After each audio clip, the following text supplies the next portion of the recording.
Jacksonville pool. All right. Good morning, everybody. Tim Jones here on behalf of Jacksonville APA, the home to the Voice Jacksonville Pool, bringing you more of the live action here at Beaches QBall for the Jacksonville APA fall session from 2024 MVP championship battles here. We have the skill level 6 through 9 bracket starting us off for the day. Mr. Charles versus Mr. Hugo. We'll be kicking off. That's Charles there at the table right now. They did just lag, and Hugo got the win there. But come on in, guys.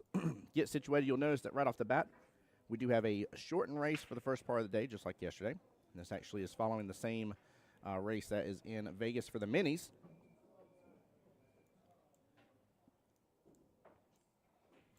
So Mr. Charles, skill level 6 will be going to 40. Mr. Hugo, skill level 7 will be going to 48.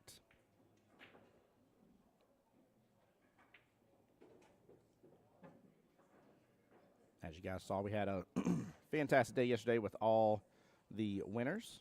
You know, I got to see all their beautiful photos here, but a quick shout out to each and every single one of them. Wesley Mitchell getting it for the 6-7 bracket. Miss Danica for the 2-3. Miss Mary Hatcher for the 4-5. Jason Bruton for the 6-7 bracket. Timothy Porter for the 4-5. And then Mr. Robbie Walters finished us off for the night on the live stream, and he got it for the 2-3 bracket as well.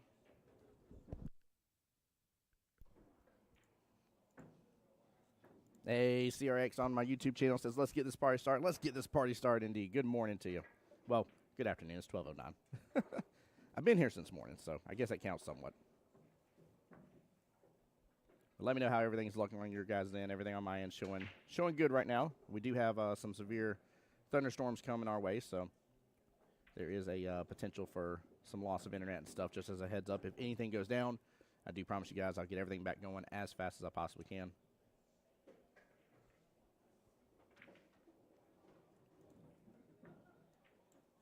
Hugo with a decent break here. A little separation across the board, but nothing dropping. Good eyes on the one for Charles here.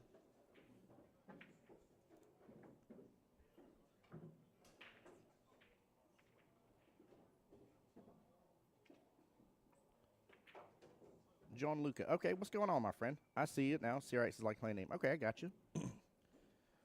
Well, I appreciate you being here, my friend. Thank you so much for tuning into the live stream. Hope you enjoy it.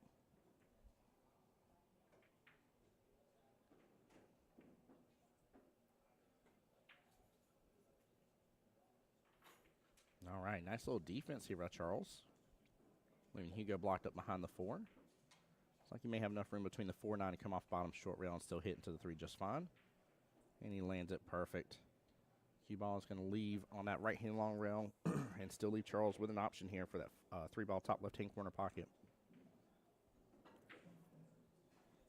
And he should be able to get shape on that 4. There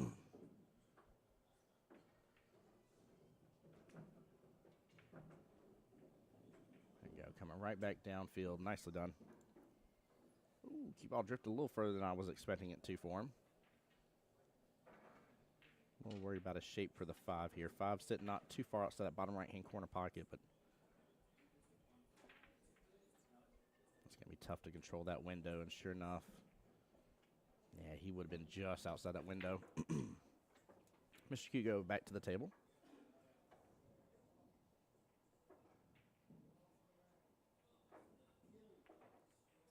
Oh, yeah, you said you always support Jose and Hugo. Yes, you do.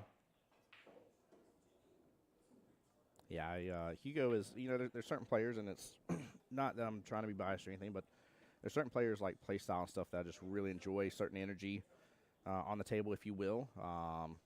Vibes, if you want to call it that, whichever way you describe it, but there's certain players that I always get a huge enjoyment of getting to watch play, and Hugo's one of those players. I even told Charles this morning, I'm glad we get to have him on live stream because I'm interested to see how he does, how he plays. Very interested to see how he plays. I have not got to see his play style yet. So.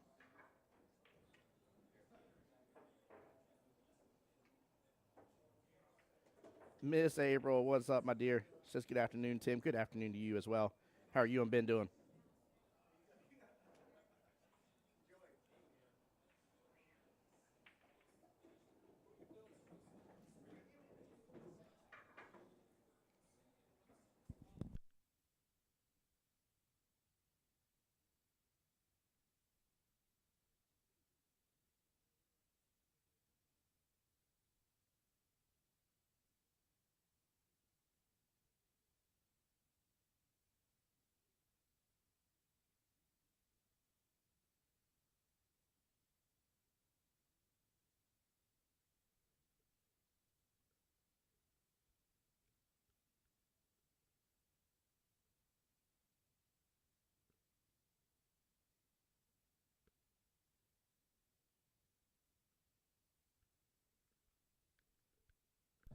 All right, everybody. Well, I got a special guest coming to join me over here. I don't know if he wants to say anything on the mic here, but Keith's going to be over here hanging out with me for a moment. Yeah, you can pull it down. There you go. What's up, bud? How you doing, Keith? Hey. Hey, sir. How are you today? Good. I was just telling chat that I enjoy watching Hugo play. I was talking about how his whole vibe, his whole demeanor and stuff is somebody that I enjoy watching on the table. But I was really more excited to see Charles because I've not get to see him play at all. Like, I don't know how well he does on table. Didn't he play yesterday? He did. He definitely played yesterday. He played well from what I understand. Yeah, he did. April says we are fantastic enjoying the live stream on the big screen. I'm glad to hear it. Gianluca, Jose is not in the building yet. He will be later. And Mikey, good afternoon to you, sir. Good out by Charles. Goodness gracious. Yeah. Huge run. Are you up 9-1 against Hugo? So how are you feeling for the day, Keith? You ready for a good day of some action? Yep. Now, ready to roll. Do you know, I know I have it over here, but do you know who you play first? The winner of this match we're watching. Oh, snap. Oh, well, it's a good thing you came over here to the live stream table. There you go. Yeah. I like that. Ryan Scott, great question. He says, why is Charles racing the 40? So during the first part of MVP, the first half, if you will, we're doing reduced races. That's just to keep everything going and flowing. The race is actually the same race that if you were a skill level 6 in Vegas, playing in the Mini Manias, it's the same race you would go to. Same thing for skill level 7 in Hugo's case as well. So it's the exact same race. Luckily, we are using CompuSport. CompuSport has all that data already inputted in and knows, that's the normal races that we do. So we are definitely running by that. However, during the latter half of the day for their bracket, once we get to the semifinals and finals matches is what is submitted via singles board. And that one has to be a normal race. We have to keep track of all defensive shots, everything like that. Because if you win overall, which there would be 2 winners per bracket, you get to go to singles regionals. On top of it, you get the money, cash money for the day. Everybody put $20 into the pot in each bracket, and there will be 2 winners, so they split the pot 50-50. And then anybody that makes it to the semifinals will return also later on this year to the Jacksonville Invitational. So lots of opportunities to win. Yes, there is. See this break. Yeah, Hugo had a pretty good one just a moment ago, but he left it pretty wide open, and Charles is going to be It's wide open right now. Yeah. It's 1 there, 2 there, 3 from the side. 3 leads to the 4. Yeah. Ooh. Looks pretty good. Yeah, this is a dangerous one. This is a potential of you break, I run type situation. Yeah. As long as he gets his one and he's rolling. Yeah. Might have overhit that just a little bit. Tad bit. Maybe. Yeah. Maybe opportunity for a. The 2's down. Yeah. He did good. There we go. No, it's going to open back up for Charles here.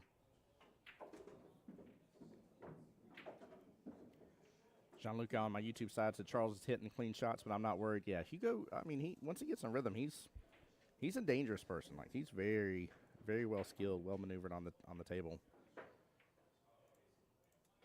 So I definitely agree with you. I think this might be one of those kind of later half matches where we see him playing catch up a little bit. Maybe Charles gets a jump from the get-go.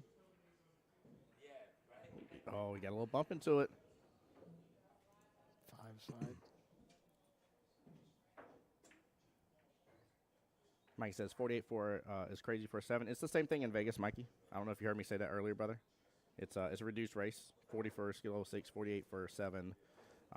55. No, I'm sorry. 55 is what it would normally be. I'm trying to remember now. I don't have one of the sheets for the 55 is normal. Yeah, 55 is normal for a 7. Yeah, it's 48 ain't much of a difference. No, you're talking about. I mean, both players. Hugo's got a reduced race of 7. Charles has a reduced race of 6. Right, so he's actually better off with Hugo's getting more.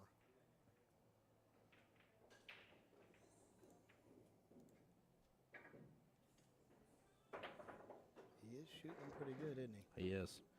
He is. He seemed pretty comfortable from what I understand. Now, again, I didn't really get to watch him yesterday, but from what I understand, he seemed really comfortable on the table. So, Ooh. Now, if I remember correctly, and don't quote me on this, guys, but I think Charles plays out of here anyways. So this is kind of a home field advantage, if you will. Everybody will play this shot a little different. How would you win after the 6? Side ball, 7. Yeah.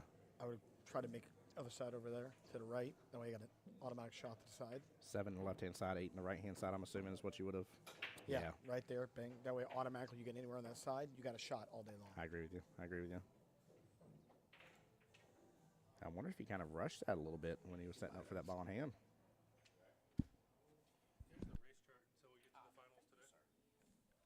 Mike must have overheard me and hooking me up here. So skill level 6 to 40, 7 goes to 48, 8 goes to 57, and a skill level 9 goes to 66.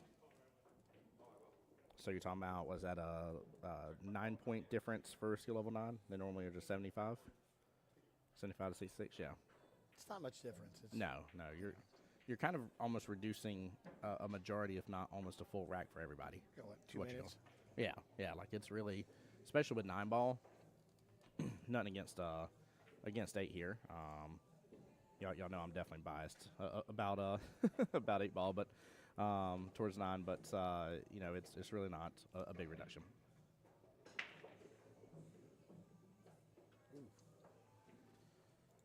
He's coming along. Just get that 9. Yeah, get that 9. Control the break. Yep, and you're back in the money. I see what you're saying, Mikey. I see what you're saying.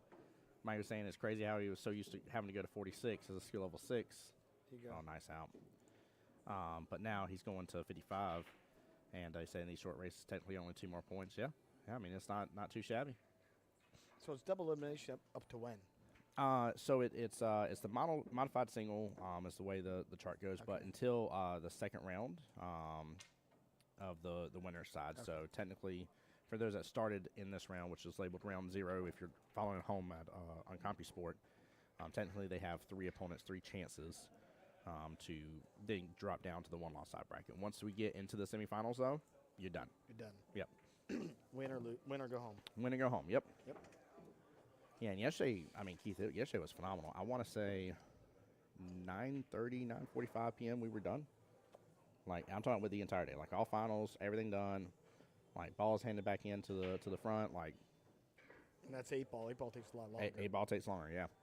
Yeah, usually 8-ball is normally the one that can drag on, especially, I mean, you got to consider, even with the reduced races, like, yesterday, I think, I want to say, 2 7s were racing. No, I'm sorry. I know what they did. If it was a 7 versus a 6, it was a 4-3 race. If it was even heads up, it was an even 3-3 race. Right. That's the way they were doing it. I mean, even then, you're talking about if you go Hill Thriller, you're going 5 racks. So, QBall? Nope. Oh, Hidden, man. Look. Yeah. That's good, though. And here, Hugo sorry. it is. I meant to No, you're fine. turn that towards you, brother. My bad. This is a chance now to catch up or Charles to get more of a leeway going. Katrina, how's your afternoon going, brother? Oh, he missed the whole ball. I like that. John Luca on my YouTube says it's comeback time. It definitely is. And a huge opportunity right here. I mean, you got a bit of a different distance, though. 2 balls here towards the bottom short rail. 3's in a good place from the 2. It's not that far off, but the 4's all the way to the top right. So he's fixing to try to track this all the way down. I wouldn't do that. I was going to say, if that's my only 2 options, I'm going here bottom right-hand corner pocket. You going side?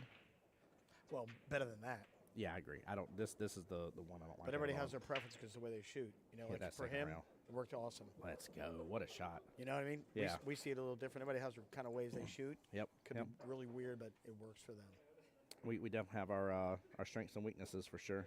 That's one thing I was talking about yesterday too. I forget who it was on the live stream, but there was one of them that was like pocket speed was their game, and like there was a layout, and I'm like, oh, this is perfect for them. Like this layout is Right. meant for their style of gameplay. And sure enough, as soon as I said that, they overpowered a ball, and I'm like, this was made for you. Like, what did you do? You got to watch. If you're doing pocket speed, you jump up to power it, you're going to miss. Yeah, you're gonna miss, especially all these divers. These divers are gonna be like, what type of disrespect did you just lay down? Yeah, exactly. Like, you better put some respect to my name. Right, Katrina, you better give that man, Mr. Patio, if I'm saying it right. I asked him how he wanted his name pronounced on stream. He said he goes by Charles. And I told him, I said, I'll gladly cheat if that's okay with him. I said, but do you want it to say Charles on the stream? He said so. But I think the way it's pronounced is Charleston. It's almost like Charleston, like we're used to, but It's a very interesting spell, and I like it. It's a good save. Well, you can see it. Mikey Fisher said, Mighty Mouse Keith Richter. Oh, thank you, sir. I know Mikey Fisher for like 8 years. He's gotten really good. Mm-hmm. And Mikey, if I saw correctly, you got a Masters team now, right? I'm pretty sure I saw your name on one of the rosters.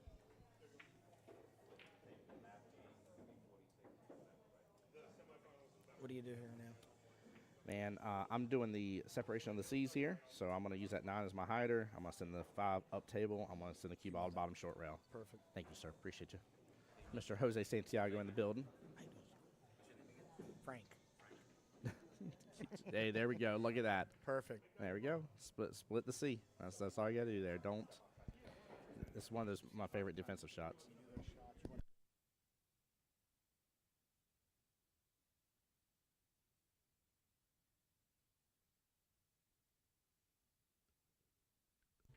See, he did a good hit. He might even get lucky and get it. Yep. Yeah, I like that. Ah, okay, yeah, you did have a jet. I thought you did, Mikey. I was pretty sure that you had that. Charles got a little fortunate with the leave there. And this is a simple one railer. He had a little bit of right on that. Hit it good. He's okay. It's still. Yeah. You still got to put some power behind the shot, so maybe hopefully he doesn't end up behind the 8 ball over there. So I say I like a little bit of right on this. That way I just go a little further past the 9 and towards that corner pocket. Another opportunity here.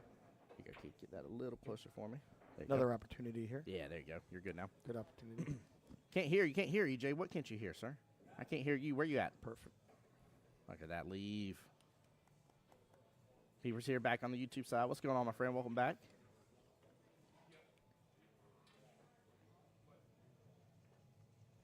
Gonna get it the second time around, but no rail. And he knows it. Good job calling foul on yourself. See how it pays out patience. Yes, it does.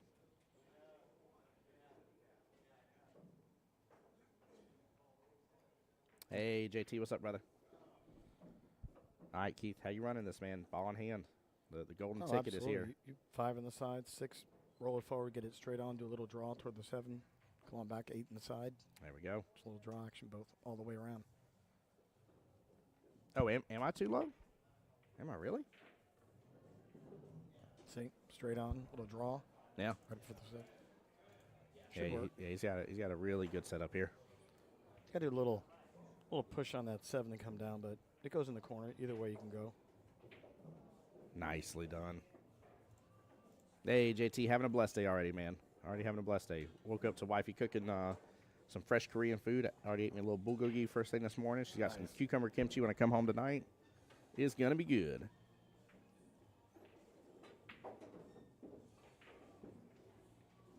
There you go.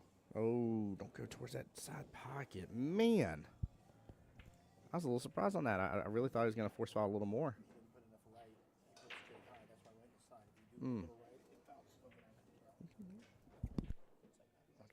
He needed to put a little more right-hand English in the cue ball to bring it past that side pocket.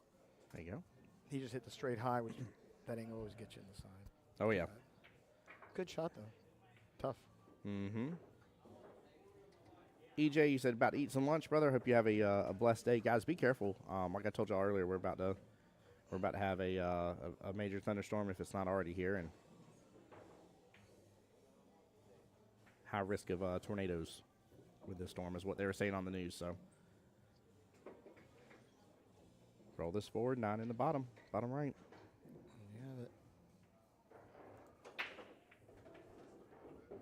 Yeah, Hugo was making a nice little comeback there.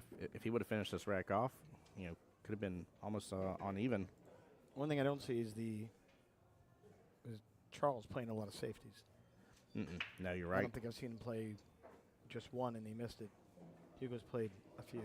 Part of the game. Yeah. You got to know your safeties, otherwise you can't make every ball every time. Mm-hmm. Especially 9 ball. I mean, that's.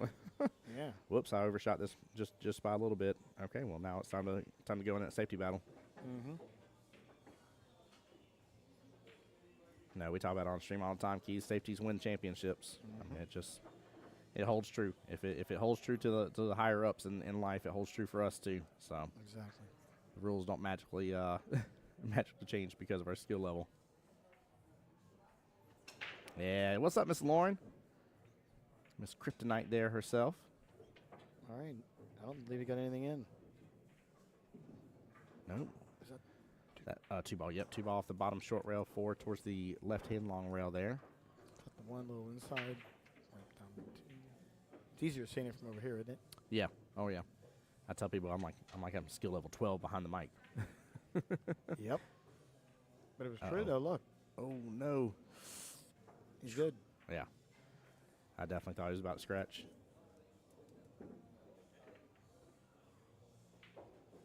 Peepers, thanks for that. He said the storm just passed through here in McClenny. Wasn't too bad our way. It's calmed down now for sure. Good.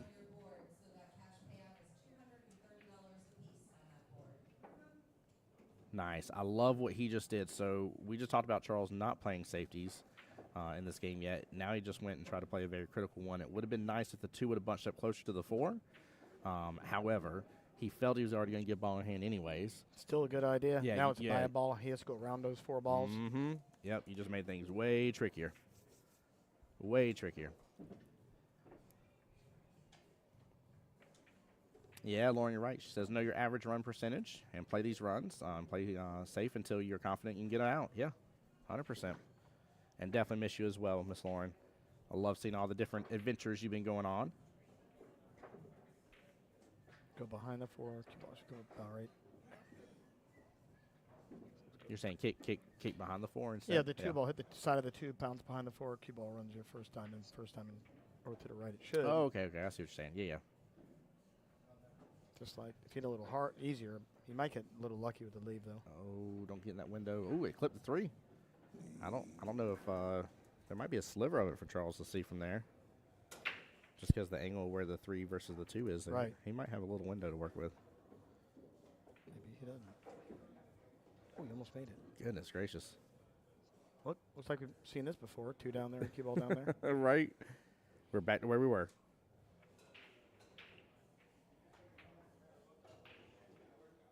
Well, Lauren, you better take care of yourself, my dear. Don't be getting sick. Goodness gracious. What type of human being are you? I tell you what. I was watching the U.S.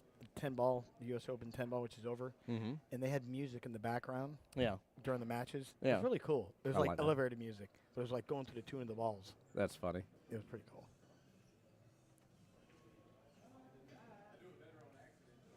So, Keith, are you going to be enjoying some of the live stream from Montreal coming up in a week? Of course. There we go. Can't wait for Always. that. Can't wait for that. Yeah, Katrina, Charles is doing very well. Like I said, it's been, again, I was looking forward to getting to see him on the stream. And, I still would hit. oh, would you come from the bottom short Yeah, rail? yeah. Over, Go up to the left side, skin up like he's doing there. Oh, Except on the floor. at least you'd have, you'd have motivate. The ball would push toward the 3. Yeah, instead of having to rest, slip it into the 4. Yeah. Still makeable. Yeah, it is. It is. It definitely, I mean, at least the knock on the 4 got him some breathing room. Yeah. Ooh. Them diamond tables. Get you. Yep. They're like, what part of heart of the pocket don't you understand? Oh, man.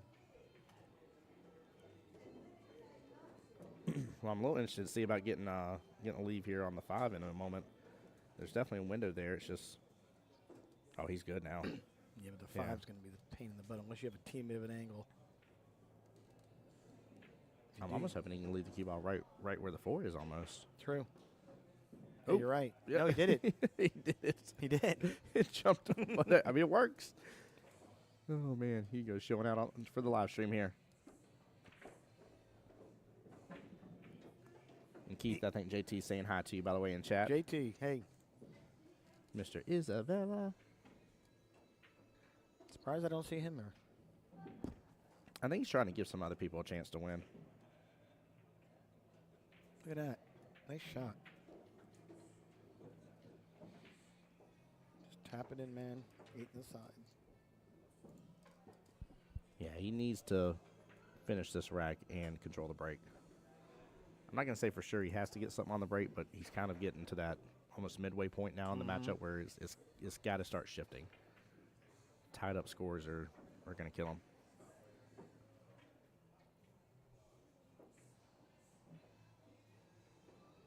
There we go. Take your close pocket, man. Lawrence calling everybody out in chat. She says, I see Jules Rivera. I see Raleigh. What's up, Raleigh? How you doing, brother? Good run. Yeah. More to block close that gap of that little ball advantage. Yeah, that was good. I like it. JT said, I've already won my MVP, waiting on the Invitational to get the triple crown. Yeah. Yeah, that's probably, out of any event that I'm not, I don't want to say familiar with, it's just this year it's going to be really big for the Jacksonville Invitational and stuff. Like, I'm really looking forward to that one. Hey, there's Patrina in here as well. There's Jules popping in. Samantha Shea. Oh, my goodness gracious. All y'all coming out the woodworks. Elise in here.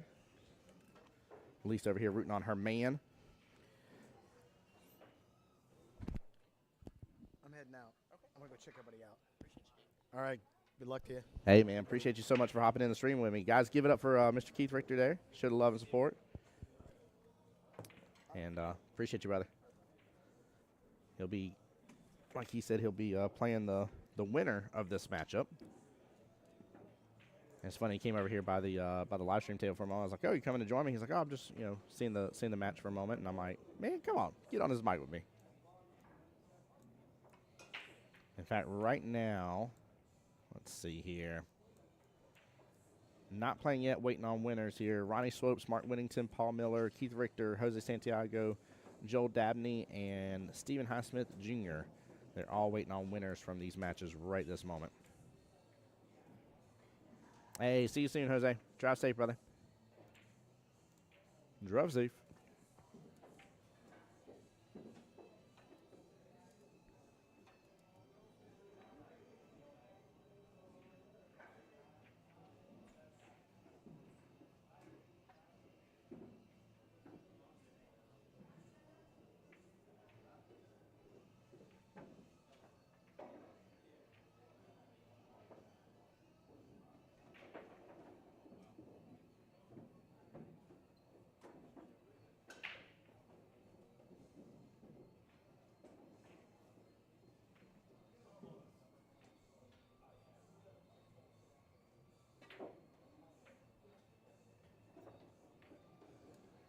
All right.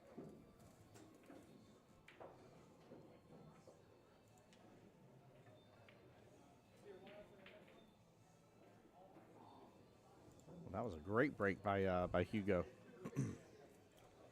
And that's actually almost the best case scenario. Obviously, a run out would have been the best case scenario, but that was a heck of a good start and a good safety go with it. In fact, Hugo has a little bit of a run here.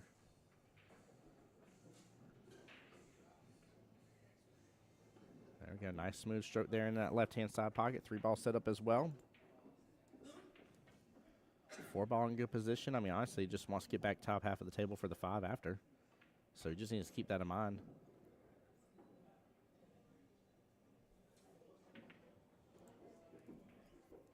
And as long as he doesn't mess with that 9 here, he should be able to get back top half of that table.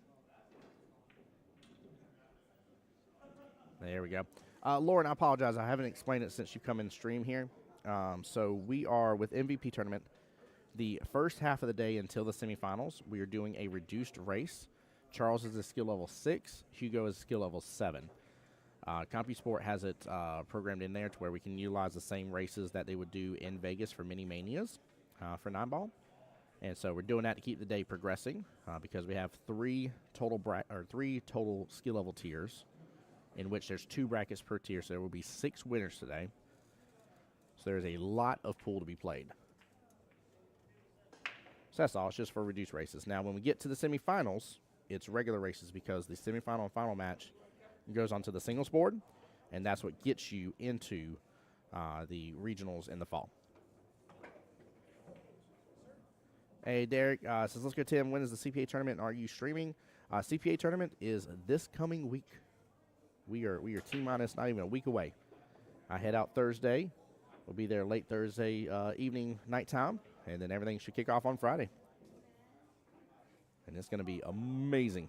Absolutely an amazing event. It was beautiful last year, and I'm told it's going to be even better this year.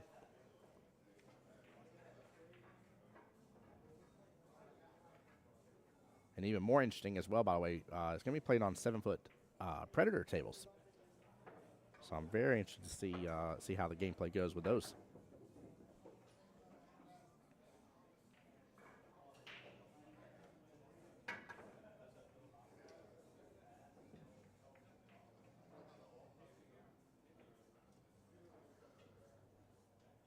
Miss Lauren, thank you for asking. Wifey and kiddos are doing very well.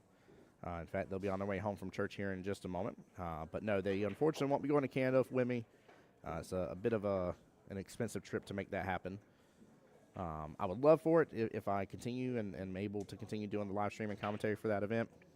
I would love to be able to take them up 1 year for sure. But unfortunately, that is just not in the books just yet.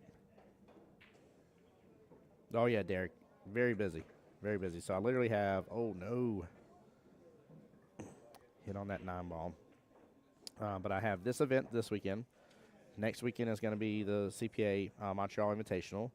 Then the weekend after, I think just that Saturday, is the Team Captains Tournament here. What else we have? I think within a week after that, I believe, is the Orlando Invitational stuff as well. So we got that going on, too. I mean, just a little bit of everything going on. It's going to be a busy next month or so.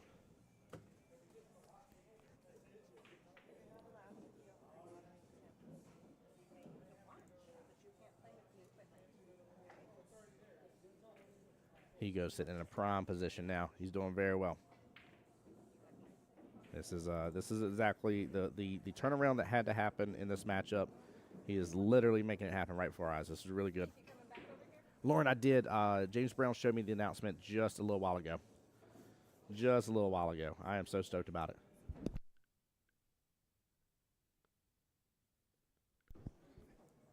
Well, what's up, Kelly? Hey, good morning. Is it still morning? Nope, No. it's afternoon. You can't pulled be a Tim. morning. Let's go.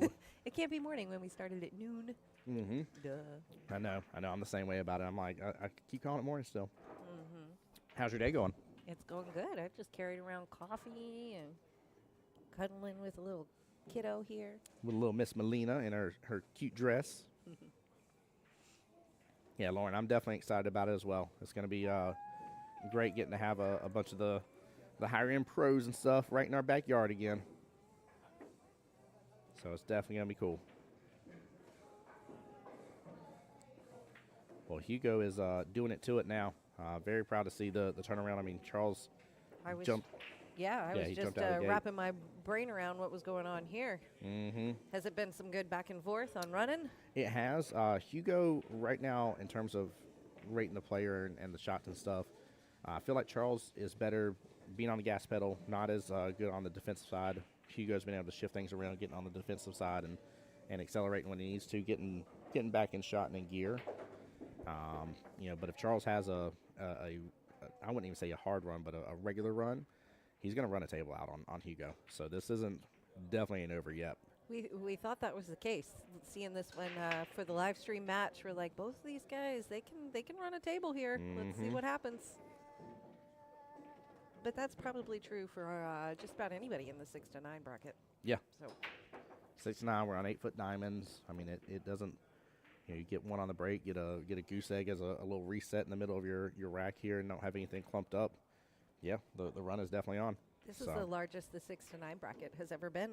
I forgot to ask, by the way. I know you said it this morning, but I definitely wasn't paying attention. How many total did we have in the 69 right off the bat? Do you remember? 23. Ooh, let's go. 23 out of 24 pre-registered and showed up. Nice. That's really good. Yeah, we're pleased. So I would say I think registration went off really well. Oh, For registration having to do the was pre-register, sorry. easy peasy. It was great. Loved it. If you missed the memo, if you get MVP, if it's looking like you're going to be MVP for this session in the spring, make sure that you keep an eye out for when that registration link comes live, because you must pre-register to reserve your spot on the bracket. Mm-hmm. Yeah, guys, what y'all don't realize this past week, lots of work in the office around getting this ready and input it in CompuSport. And as you saw, Kelly put the video up of the live draw and the randomizer, so that way that was all taken care of, and it just made life super easy. I mean, this was a lot of back end work to make the front end work way easier, so it makes a big difference. Unfortunate scratch there by Charles again. The last one cost him pretty good.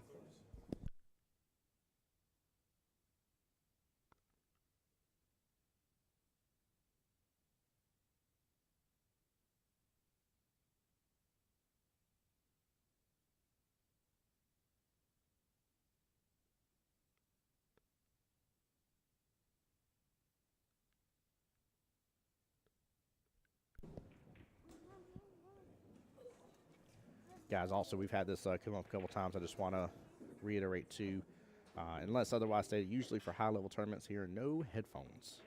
It's always something that gets asked from time to time.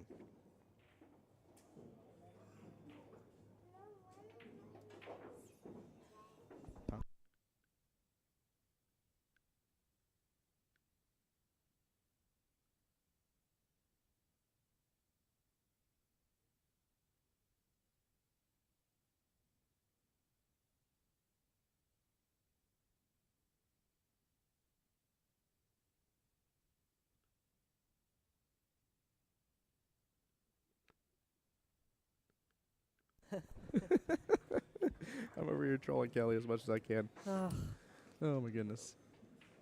He's suggesting that we go buy birthday cupcakes today for a birthday that is That's not 8 months away. Yeah, it's not here yet. Yeah. It's all good. Luke's asking his, too. I might have to go away. No, it's all good. It's hilarious. It's so good. It's good commentary. Luke and Luna got on the stream for a moment yesterday. They got to say hi to everybody and show the love. Oh, yeah? My favorite thing was Luna's first thing. She's like, and he's got 1, and he's got 0, and that's because I'm clever. And I just started dying. I was like, that's one of the best. Like, it's not scripted, I swear, but that's phenomenal. That's great. I was like, she was right. One player did have 1 rack. One player had 0 racks. That was very clever of her. She figured it out. Oh. Connor's working on becoming a pro before the end of the weekend. He is. He's trying to become a trick shot artist. If only he'd let that cue ball stop before he hit it the next time. I tried to help him out with that earlier. I was like, you wanted to stop so you could aim. Yep. Nope. He's going to be like the king of speed pool. I was just thinking that. I was like, he's going to get to playing some speedball out of nowhere and figure that out real fast. Oh, what a good attempt on that bank. Oh, hey, we missed Mark come in. Good afternoon, Mark. Hey. Wow. Okay. Mark, how are you doing today, brother? And here we go. Hugo back to controlling the break, needing 10. But Charles only needing 21 more, and I know some people might be sitting at home and be like, only 20. I mean, you're talking about 2 racks. Right. Both gentlemen, I mean, we've seen a good successful break from both. We've seen a bad break from both. It's nothing. There's 3 break and runs left on the table. Yeah. That's all that it is. That's it. That's it. Yeah, this is you know, again, I still say Hugo's in the better position and stuff right now where he wants to be, but you know, he's not out of that what I would call dangerous territory yet.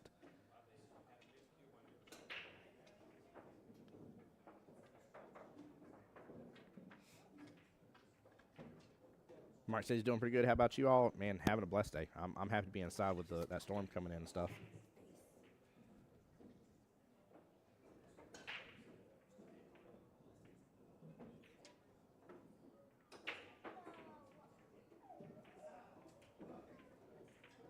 All right.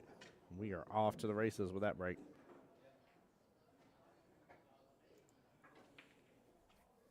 There is a window for that, too. 2's towards this bottom short rail above the 6 to the right of the 9 ball. He's got to make sure and just keep that window in mind. Oh, he's going all the way down. Oh, he might have just gotten the one spot he couldn't be on it.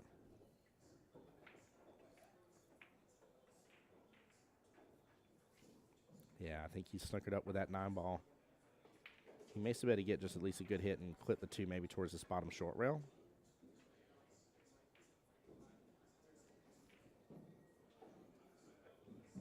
he's in a predicament for sure.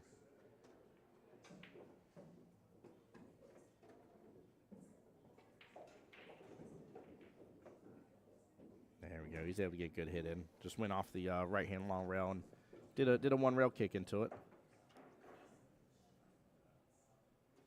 Didn't leave Charles with a lot here. I mean, there's a couple options. Right-hand side pocket, bottom right-hand corner pocket. 4 balls next may require an early 4-9 combo, even though I don't really like that. So he's going to try to be below it, I'm assuming. Nope. Oh, that cue ball's tracking. I was about to say, that cue ball was tracking towards that bottom left-hand corner pocket. Not a bad leave, though.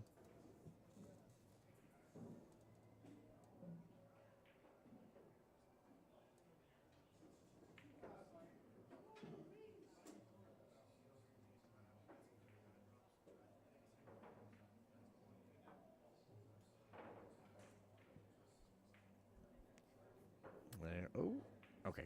Yeah, he's good with that leave. Again, that's been the real difference here is Hugo's been very defensive-minded when necessary.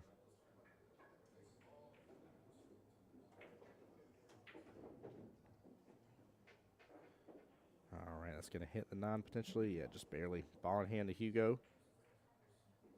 Should be 8 points go if I got the score correct here, guys. It's going to be tough for me a little bit on that today with it being singles. I don't want to keep running over there checking scores in, so I'm going to try my best to keep up with it. And if I feel like I get pretty off kilter pretty badly, I'll definitely go back over there. But with a lot of them keeping their own scores, I just don't want to interrupt the match too much. Hey, Barry's on my YouTube side. Barry, good afternoon to you as well, my friend. Hope you're well. Welcome to the live stream.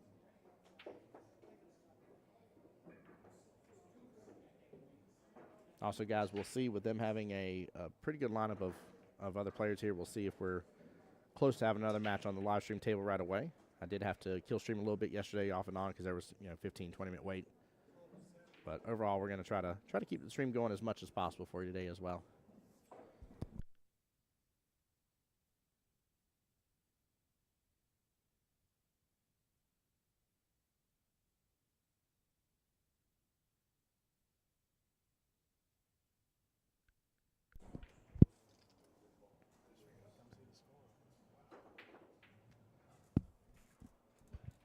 John Hummel says, who? It's Tim Jones. What's up, brother? Good afternoon to you, sir.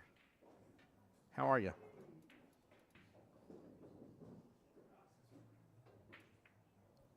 Ooh. Charles flirting with that side pocket again.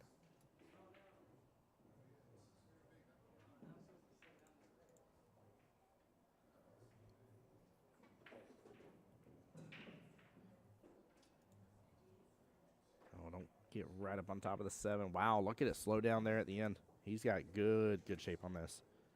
A little bit of angle might come all the way off this bottom short rail. All right, he didn't overhit it. I'm happy he didn't. It's good to see. John says, good afternoon. I'm well, sir. How are you? Doing well. Having a blessed day, brother. Thank you for asking. Like I've been telling Chad, it's nice to be inside with how the weather's supposed to be today and stuff. I walked outside my house. It was super hot and muggy, and I'm like, nope, not today. Oh, might get lucky. Oh, he gets no love from that top right-hand corner pocket.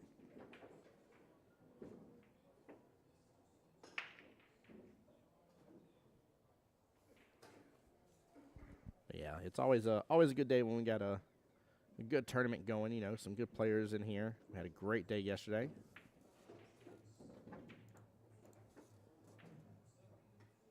Hey, there you go, John. He says rooting for Miss Kiyomi there, Christina Schnard, Dan's wife.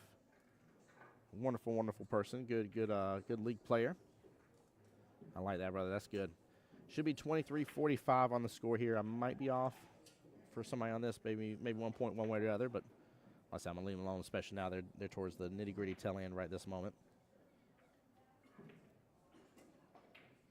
And again, as soon as this matchup is done, guys, don't go anywhere. Don't leave the stream. Hang on to me for just a moment and bear with me and let me find out if we're going to have one immediately up right off the bat here, because there will be a couple of the matches definitely finishing up relatively soon, and there is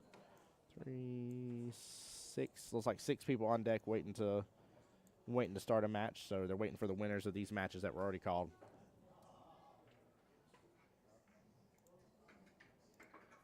Forget about that, John. Yes, that is right. She is division rep on Thursdays.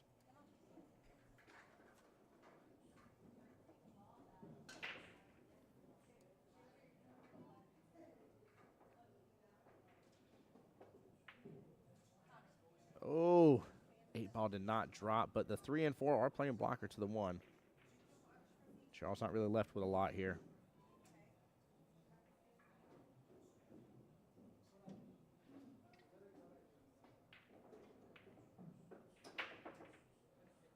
Nice 1-rail kick there, trying to use the 8-ball as a sinker. I'm surprised the 1 missed it, but that was a great shot. Really, really good shot, actually.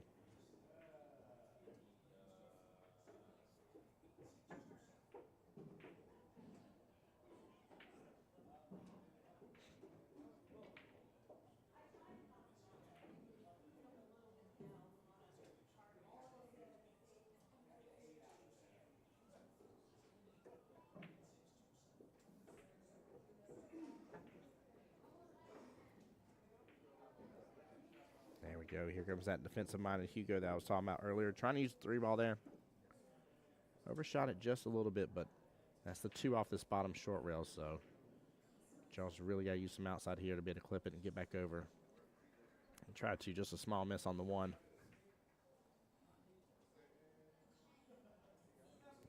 Hugo will be 1-rail kicking into this, too. He's trying to do the same thing that Charles did just a moment ago, both trying to utilize that 8-ball sitting in the corner pocket there, top left, as a way to make this one and hopefully still have shape afterwards.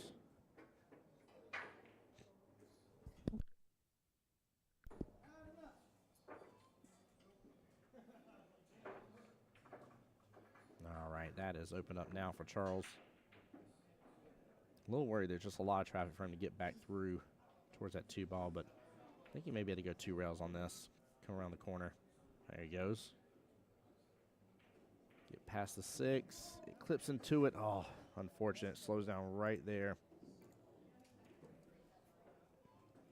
I was hoping it was going to drive right past the 6. It would have came off this left-hand long rail and sent him up beautifully. Oh, no, he misses it.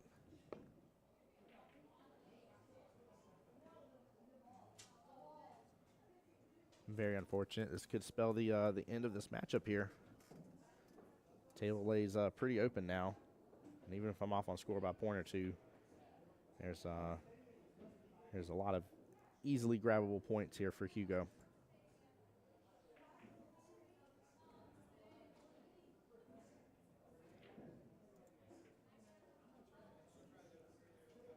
It looks like he should have room still for this 3 top right-hand corner pocket. Oh, he didn't like it.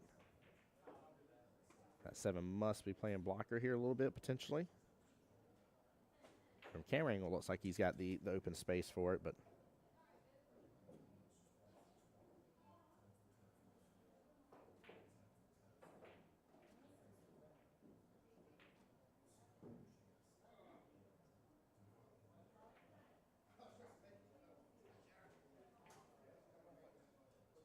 Charles has got to get a good drive going here. At this point here, he almost just can't let Hugo back to the table. And if he does, he needs to have him so good a hook, line, and sinker that he's just not going to be able to make anything happen.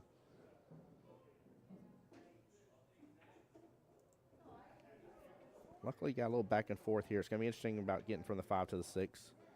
I like if he kind of rolls up on this. That way he comes off the bottom short rail for the 5, or after the 5, and then gets back up table for the 6 bottom left-hand corner pocket.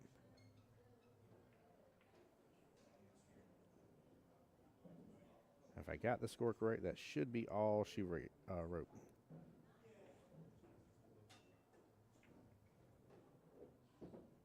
Yeah, I must be off on score by 1 or 2 here. Forgive me on that, guys. Like I said, with them keeping their score themselves, I just don't want to go run over there and interrupt a lot.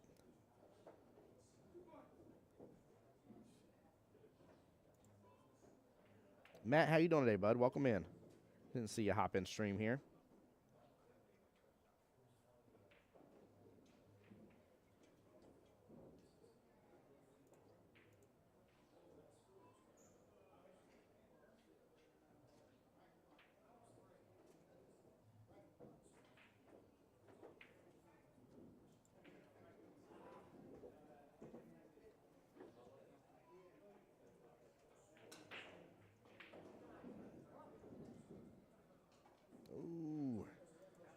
Charles has done that a couple times now on stream already. He's got to be cautious about that drawback, pulling back and it going into another pocket.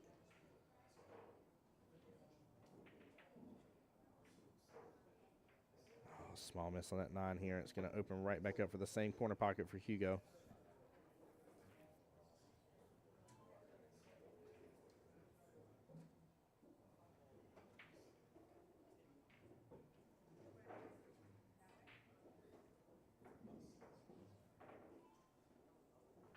And Hugo overshoots it.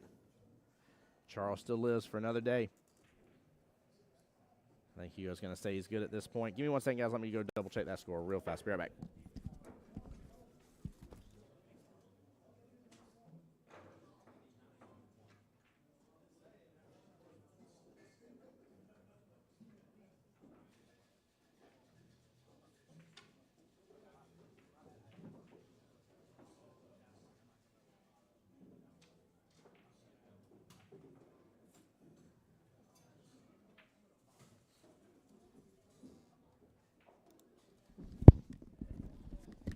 All right, so my main man, Mr. Jose Santiago, is actually keeping the score, so I apologize. I went and actually got the proper score update. It is 31-47.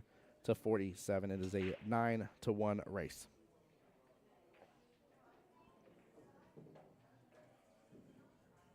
Nothing on the break, and this may be it because it looks like that's a pretty straight shot for that one ball. It is a lot of distance, though. I'd say nothing to give me.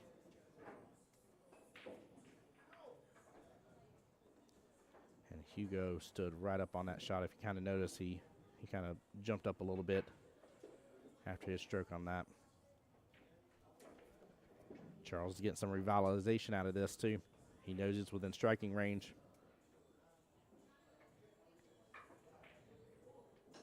Looks like he may actually have to go for the 2-5 combo. That is the 2 ball right above his hand.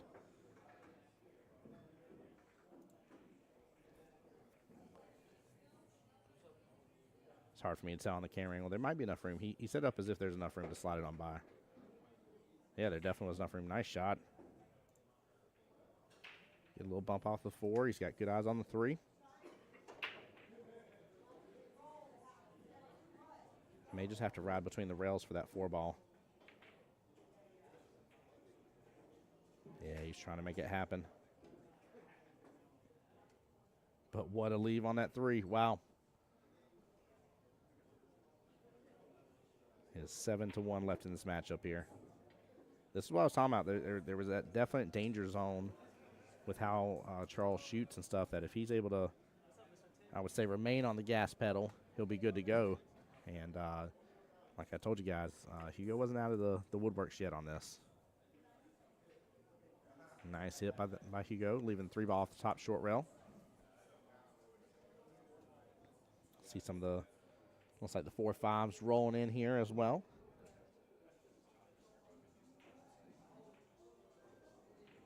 Going for the bank shot. No, he gets robbed. And the scratch. And Charles is going to concede the match right there. Hugo with the win, winning 48-33 against Charles. Very, very good matchup here. Great first round. Very well played. Guys, don't go anywhere. Tim Jones here on behalf of Jacksonville APA. I'm going to put on some live music for you guys. Some copyright-free music here that we have access to, and I will be right back. But do not go anywhere. Don't leave me. I'm going to find out about the next match right now.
Told y'all not to go anywhere. Up next, David Kaiser, Paul Miller on the live stream. Let me get everything adjusted here. Give me just a moment. Oh, I'm so happy about this matchup.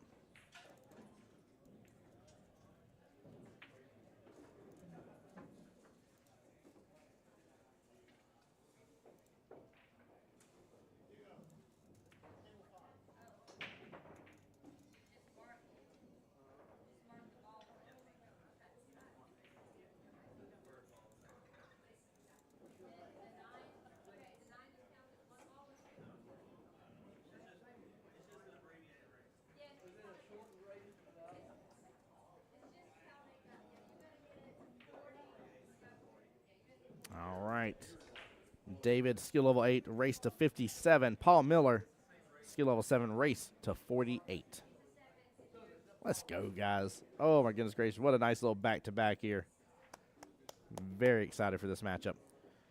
I went and complimented Charles, and it's funny, too. The players were saying the same thing. He was like, I had to start defensing him heavily, and that's exactly what Charles said. He said, yeah, as soon as you started, defensing me on the regular, he's like, I lost my game. But Hugo was right to do it, man. He had to hit the brakes on that match. Charles was absolutely running away with it.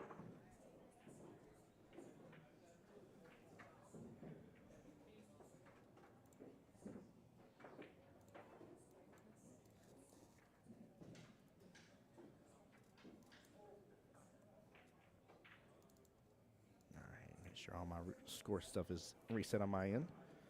Paul with a good break here. Eyes on the 1. Not the best of luck on it, but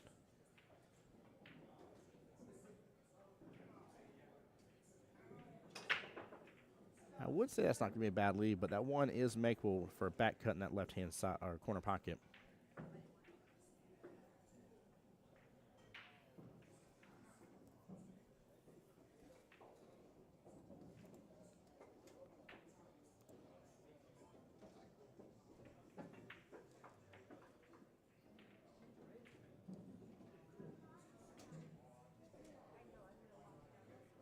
Give it just a second, guys. It's freezing up on me. 1 moment. John Hummel, yes, the skill levels are modified. 1 second here. Sorry, guys.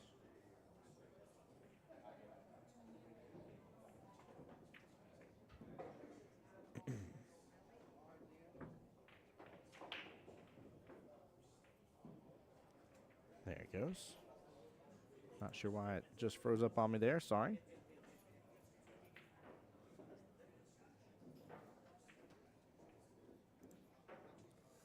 But yeah, John, until we get into the semifinals, all the races are modified. The cool thing is this race is modified based on the Mini Mania. Sorry, I was losing my train of thought there for a second. But the same Mini Mania race in Vegas for APA is what this race is.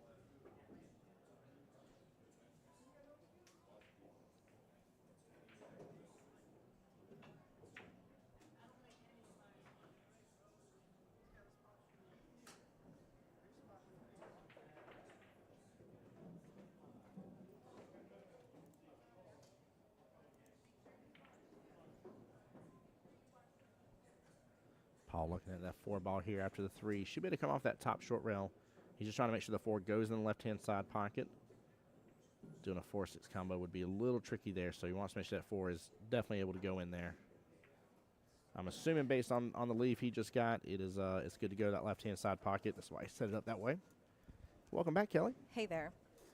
Well, you missed a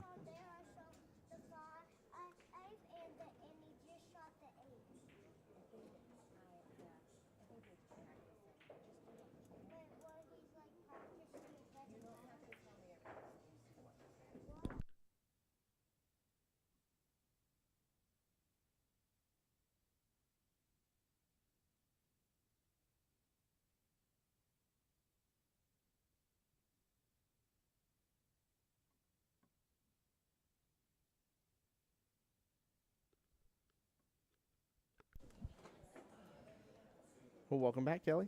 Well, hi. Hi. I actually dropped in to tell 2 super cute little League Operator kid stories. Oh, please do.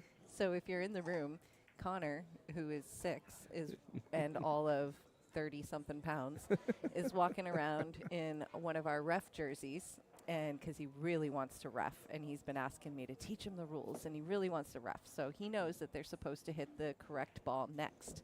So he just came running down the room to let me know that Will Dickerson over there on table 1 did not hit the right ball, and Will is practicing. Will is practicing, so we marched down. And we interrupted Will's match to let him know that Connor was observing and had observed a foul. He threw a flag on the play. Yep. And Connor delivered the message very seriously. Good. Let him know that he had hit the wrong ball. we play serious pool around here. Oh, he denied it? Uh-oh. Oh, boy. Uh-oh. It means he lied. I love it.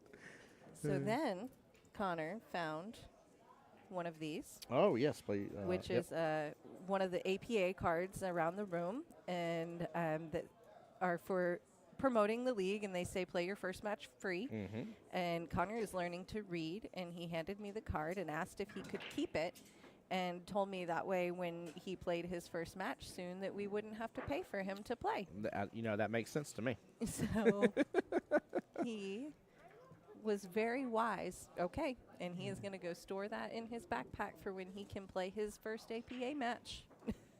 He's couponing real good over here. Yeah, sorry. It is, I don't know why it is freezing up. Give it one moment here, though. Had to interrupt with cute kid stories. No, I like your cute kid story because for some reason or other, my camera's wanting to. Oh, we're frozen. Yeah. We might not even have heard cute kid stories. Who knows? No, the stream's good. The camera's the only the part of that's freezing on me. And I just don't know the why.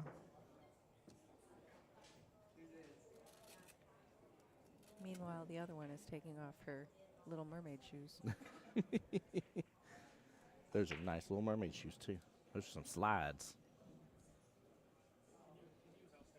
Oh, I need to go to the desk. I will be back. Bye, Kelly. All right, let me try switching this. I am so sorry, guys. Let me try this here.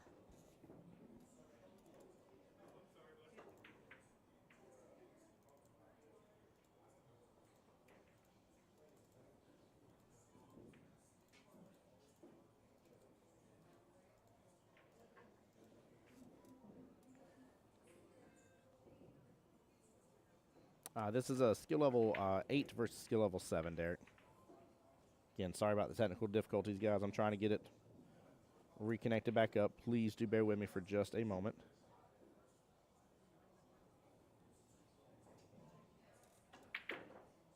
I'll do a quick reboot of my tablet. I will get the score updated, guys. Don't go anywhere, please. Just bear with me for just a second here.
All right, tablet's rebooting here. Hey, Wendy, how's it going? So there's no there's 12, 2, and 4 for the brackets here. I'm assuming Austin's in the 1 through 3 brackets, so his bracket starts at 4 p.m. Even though he has a first round bye, the byes are getting filled for those that are showing up. So he needs to come on over and be here by 3:30 for check-in. All right, let's see here. Looks like it's back up and working here again, guys. John Hummel says, Simon says, freeze. Everybody, oh, sorry. All right, guys, give me a moment here. I'll let this rack finish out. I'll get the proper score update here in just a second. Hopefully a quick little reboot took care of it. I don't know why it was wanting to wanting to freeze up on me like that. But appreciate you guys. But yeah, Wendy, he will need to be here by 3:30 though.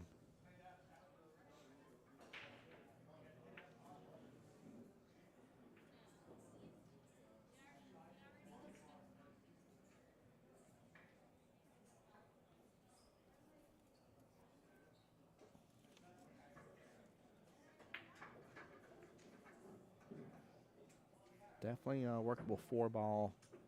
Question is about the 6. He's going to be able to get back down table. But he's going to get in a window, or is he going to get stuck because of where the 9 is? That's my only worry about that. He can one-rail kick it easily. Oh, we actually might be able to thin slice it. Oh, you can see a little piece of it. Nicely done. Get past it. Oh, wow. There we go. Good leave.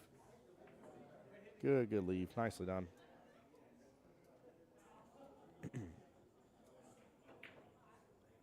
Logan, how are you doing today, brother? Oh, and Jose, I didn't see your message saying go. Yes, sir. Drive safe, man.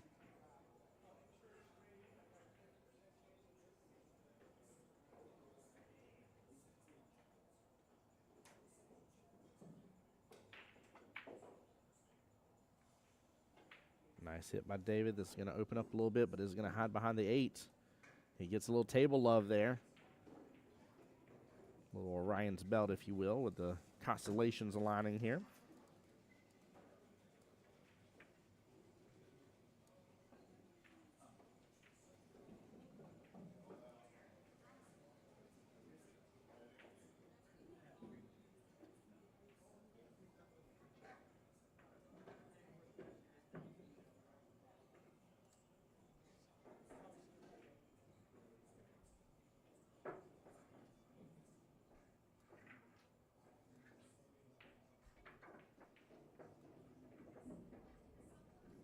Ooh. And there is the loud lightning out there. Again, guys, if stream goes down altogether here, like I said, we may lose power. It's definitely possible with how it's been. So if it happens, just know I'll get everything back up and running as fast as possible.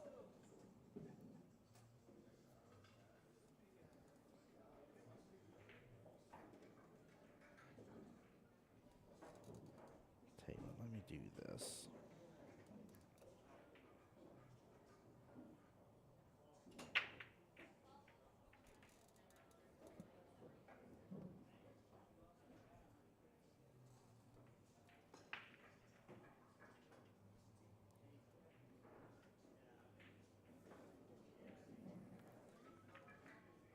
Nice, so one railer almost to that right-hand side pocket by David. However, this is going to open up beautifully for Paul. Guys, the score is definitely off here. Like I said, once this rack is done, I'll go get a proper score update for you guys and get you caught back up.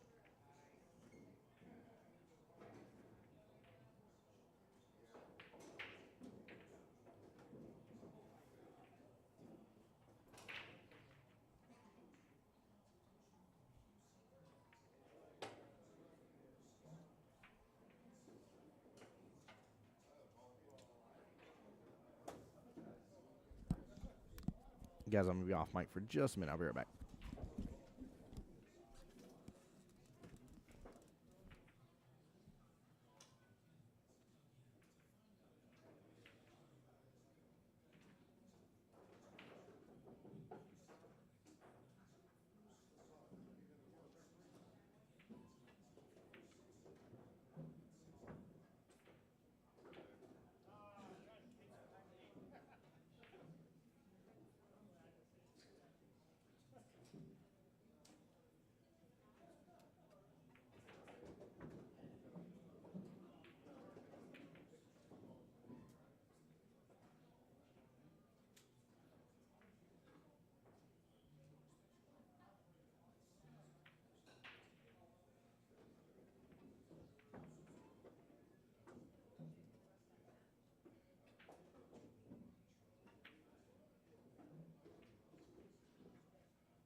All right, sorry about that, guys.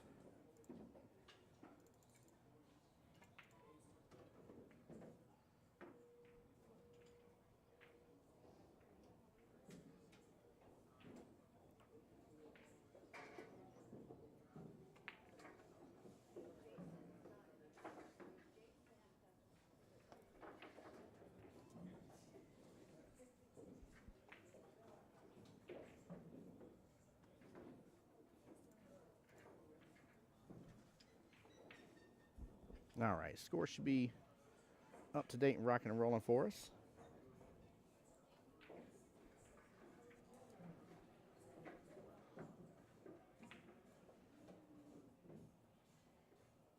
And hopefully the camera should be good right now.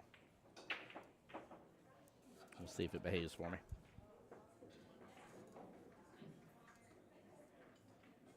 What a nice shot by David. Very well played. I like that. That was a good clean drain. Top left-hand corner pocket. Sliding right past that 8 ball.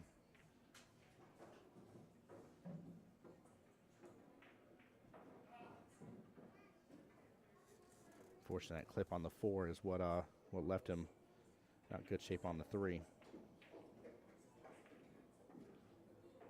I say he didn't have good shape on a 3 yet. He just made that 3 with such a cut.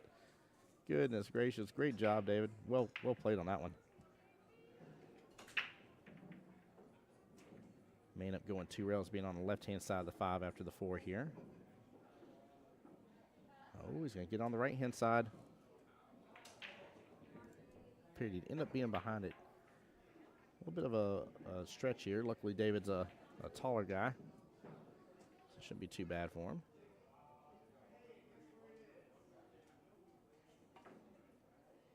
Oh, is going to have enough energy to get there. It is not. It's going to hang in the pocket. Oh, you see him disappoint on that one. I don't blame him. Guys, there's a few more faces popping into the stream I see here. Welcome in first and foremost. Glad you guys are here with me today. Just as a reminder and heads up, I know you're probably looking at the race and you're like, what is Tim doing? What is this race? What is going on? It is a modified race until the semifinals. And what's cool about it is it's the same modified race for Las Vegas.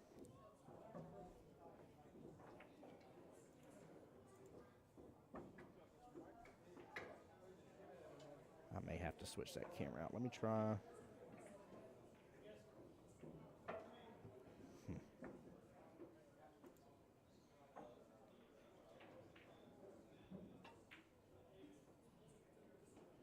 So sorry about this, guys. I'm trying to get this situated, I promise you.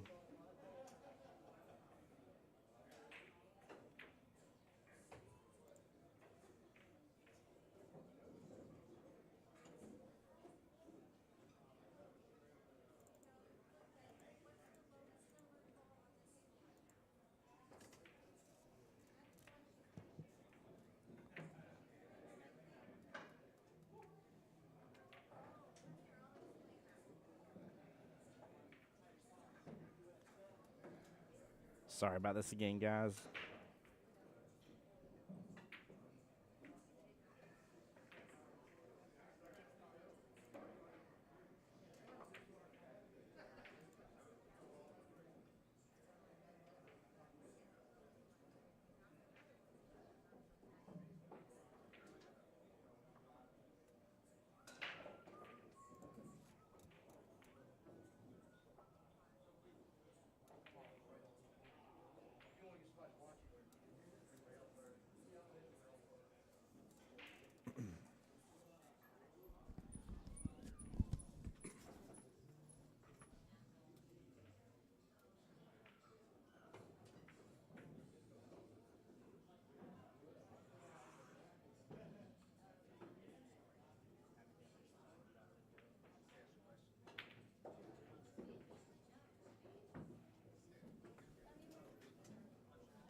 All right, there we go. 21-10 current score updated. Paul with a great shot on the 1. Going to get back center of the table a little bit. Have good eyes for that 2-5 combo. Of course, he's going to want to make this and leave the 2 there. That way he can utilize the 2 here in just a moment.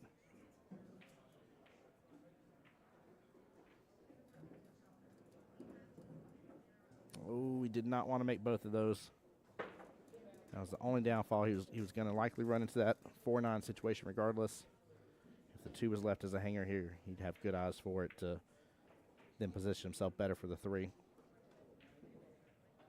Oh, no love from the table. And leaves the 3 ball as a easy goose egg there in the corner pocket. And it's going to pop back up just a little bit off of this.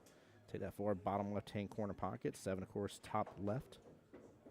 Come back through the middle of the table, more than likely. 8 bottom left, I'm assuming. And either draw for the 9 and take 9 bottom right. Or may even try to be above the 9, but I'm assuming he's going to try to take 9 bottom right-hand corner pocket. It's closest to that pocket, so.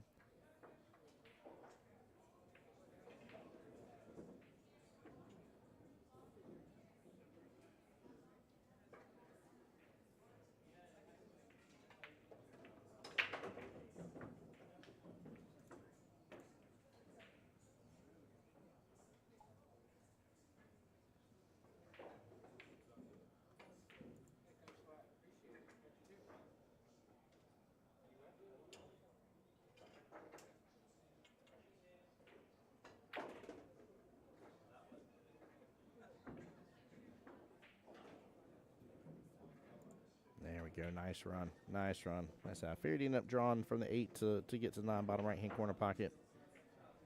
If he got off kilter again, he could have been below the 9, take it all the way top right. It's off the rail, but obviously why do extra work if you don't have to? David with a nice out now. 27-13. 30 to 35 race left in the battle. David jumping ahead a little bit here. He's taking out the difference between the skill level bracket and even with the modified race in here.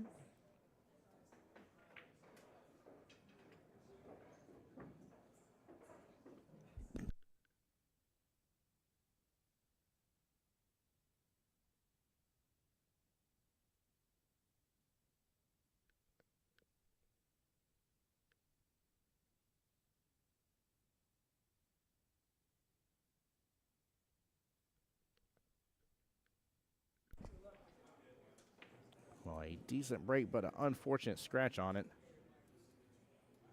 That will put 1 dead ball on the board. And the run is on for Paul here. I really expect him to rack in some good points on this. There's pretty good opening spaces all around. This is a just get down, keep your head down, execute. Don't worry about how your opponent's been shooting one way or the other.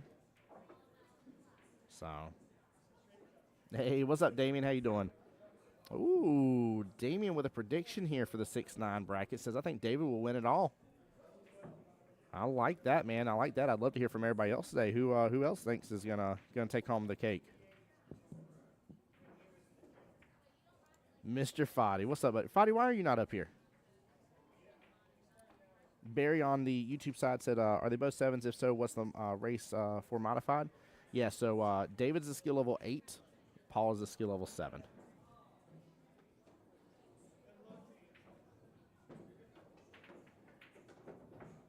So it is the reason, if you're asking why is there a modified race, the reason for the modified race is just keep this day from being as crazy as it has been in terms of length of time. It can definitely, it can be a long day, right? You got the 6-9 bracket, the 4-5 bracket, the 1-3 bracket.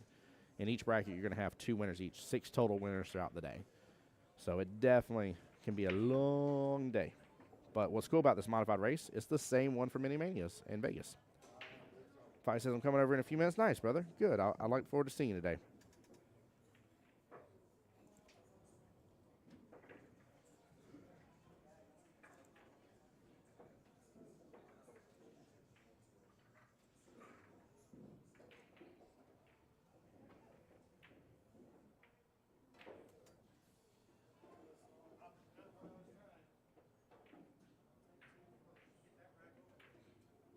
There you go. Another nice cut right on down the line. David's in great stroke right now, though. I definitely agree. He is. He's going to be a tough one to beat. Tough one to beat, without a doubt.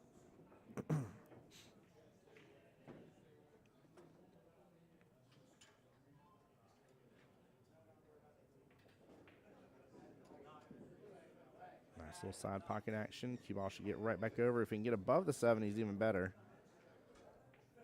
He's going to have to do a little work on this. I'm assuming he's going to use bottom, maybe come off the top short rail and straight on back down. He's going to load up on this a little bit.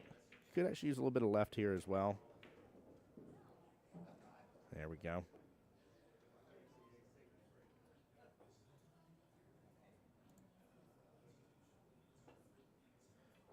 And just back cut here for that 9, bottom right-hand corner pocket. Rev, what is up, my dear? She says, howdy. Good luck, folks. Saw some good shooting yesterday and watched some great shooting now. Yes, ma'am. Good to see you. Nicely done. Great out by David. Very, very well played. 34-15 in the match now. 1 dead ball on the rack. David down to 23 more. Paul still needing 33 more. David is definitely working through this really, really well. This kind of reminds me of the U.S. Amateur shooting I saw David doing before as well. He did really, really well at the USAM prelims.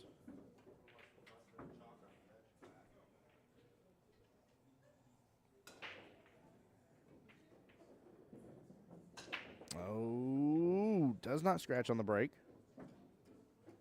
Gets one here, and I think there's a window for that 1 ball. I don't think the 2 9's blocking up enough for the 3. Fadi, yes, sir. David, skill level 8. Yes, sir. In fact, in this bracket, let me go back to the 6 through 9 bracket. Let's see here.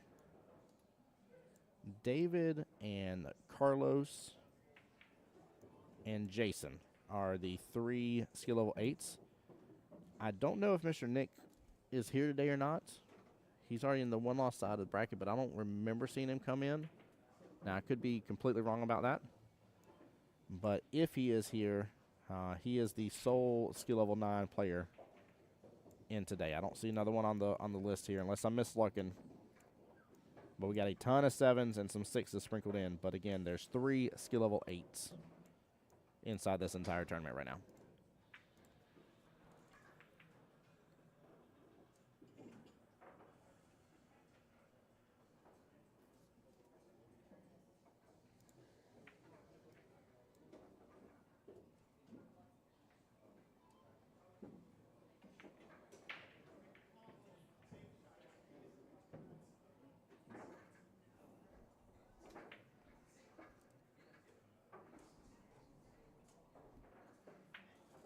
Come on.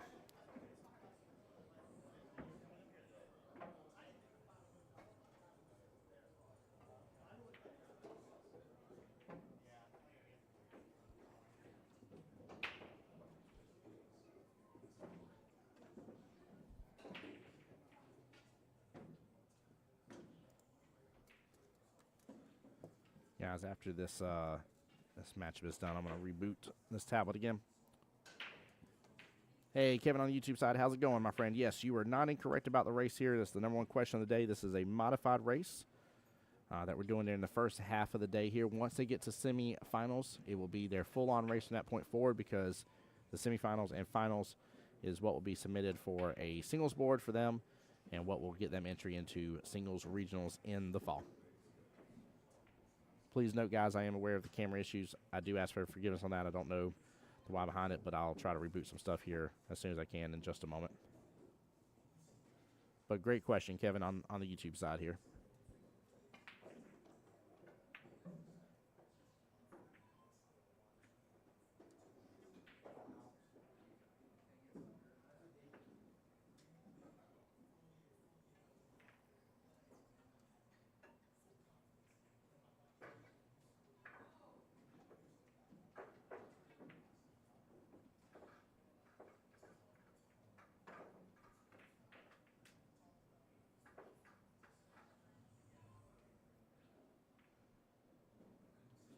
That was a good hit from David on that 1 ball.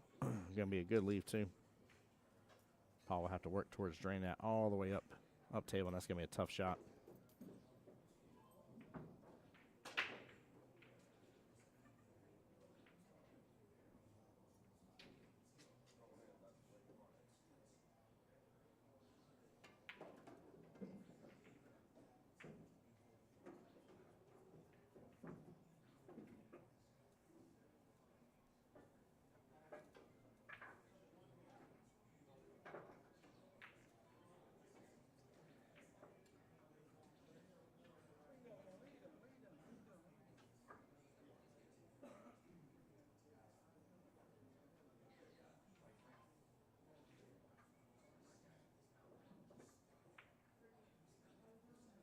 David in a bit of a predicament here. Hiding behind the 2 ball, 3 and 9 are also playing blocker as well. Does not have enough space to scoot past that 2 against the left-hand long rail. He's in a tough predicament here to 2-rail this on over. Doesn't look like he has angle for that either.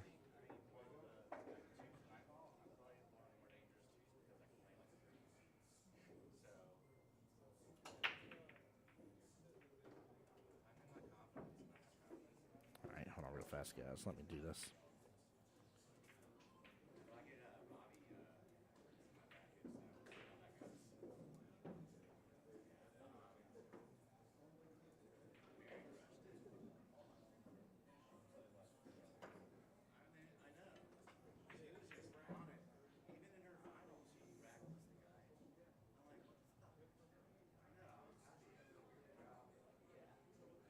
All right, we'll see if that helps out this situation here. Paul with ball in hand after that. David tried to kick at it. Set the 2 a little bit closer to the 3. At least has bundled that mess up here. Paul's going to play a defense here right on back, just because of the 2-3 being bundled up. Oh, no. QBall is definitely leaked out from there. We'll open up the opportunity right back for David.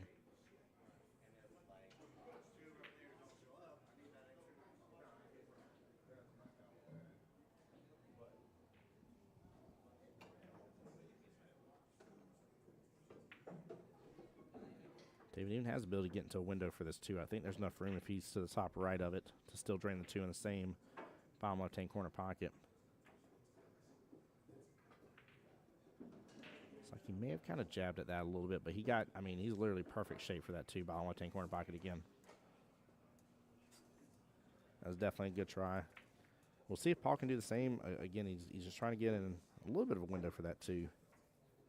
If so, the run will be definitely on.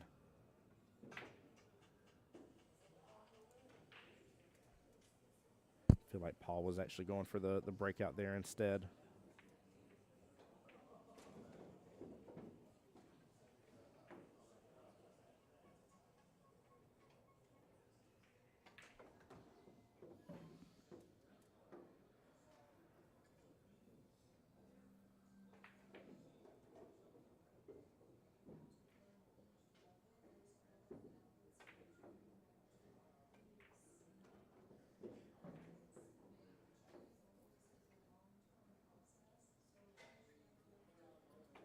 David keeping it simple with the defense here, snuckering up with a 3 ball.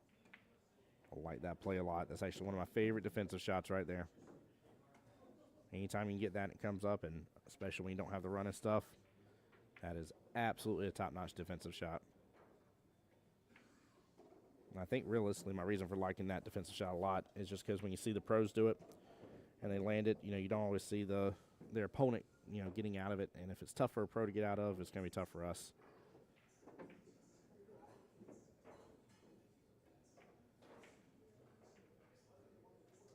Paul is looking at the shot that I would go after right here, though, just straight off the top short rail. Get the in-between point between the 2 and the cue ball. Hit right into it. It's a little firm. It shortens up the angle just a tiny bit. 7 ball was struck first, so ball in hand to David.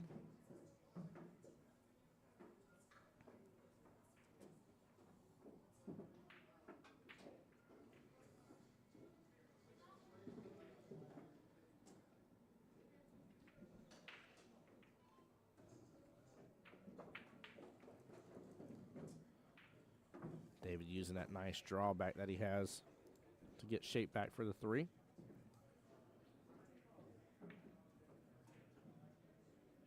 He's going to have to be cautious about this part. It looks like with the angle that he has on the 3, that he may actually end up being kind of center on the right-hand side of that 5 ball next.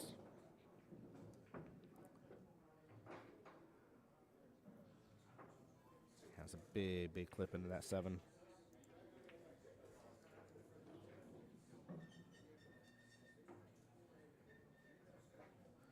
I will say if he can land this 5, though, that is, I think, a higher probable chance he runs the rest of this rack out. Very, very tough cut shot here. Long distance. I was about to say very thin margins. And he's going to get a nice little snooker leave from the table. A little bump and roll back from that 9.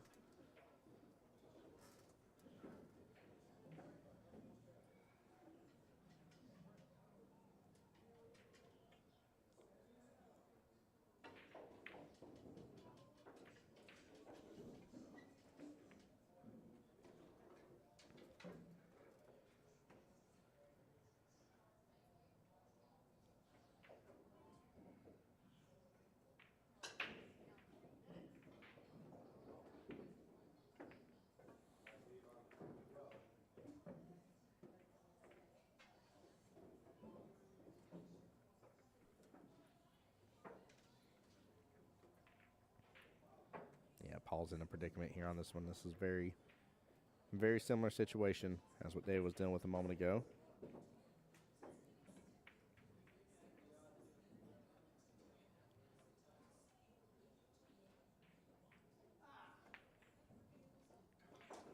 I feel like he does have the 2 rail there, maybe even potentially 3, but I think he needs to go against this this bottom short rail closer towards that corner pocket.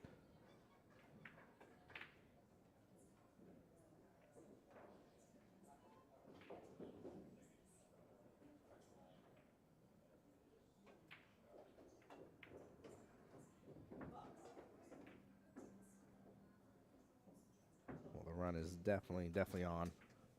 6 big points here. Could put David up to 43 and controlling the break.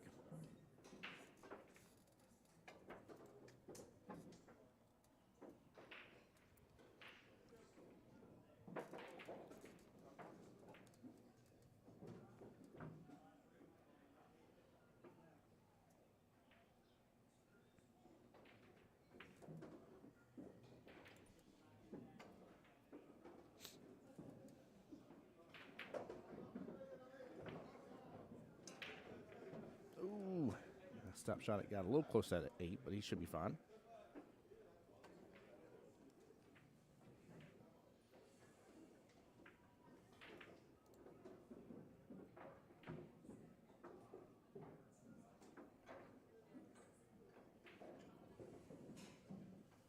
A nice close out of that rack by David there.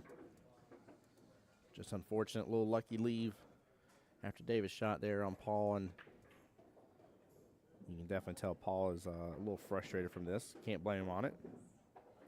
Just want a little bit to go your way. You don't need much here.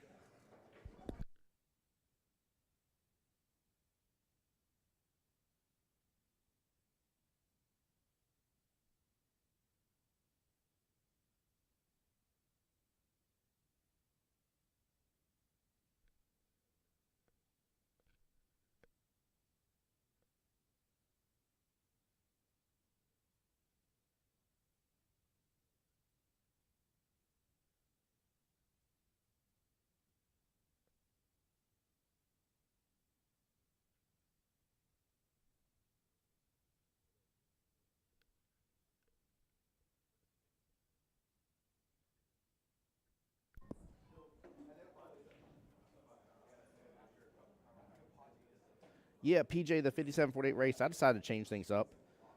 Mike, I'm trying to keep a straight face while saying this. Mike Kelly gave me permission to change the races up, please, and make things a little spicy if I wanted to.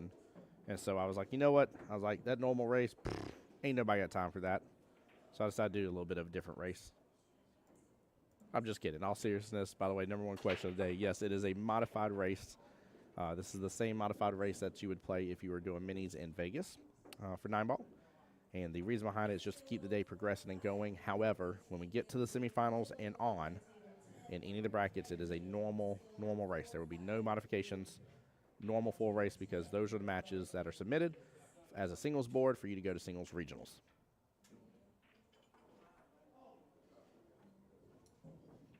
And David is on fire with this run. Sorry, PJ. I figured out if anybody that popped in chat and asked, with you asking, I could pick on you for a second and make the joke. I was trying to hold a straight face, though. I know I don't have the webcam on right now, but if you would have seen my face, you'd have been like, this dude is joking up a storm.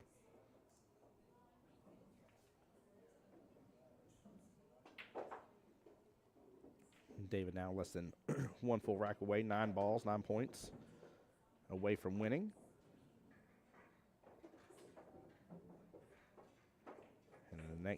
Next tier, the 4-5 tier, should be starting here very soon.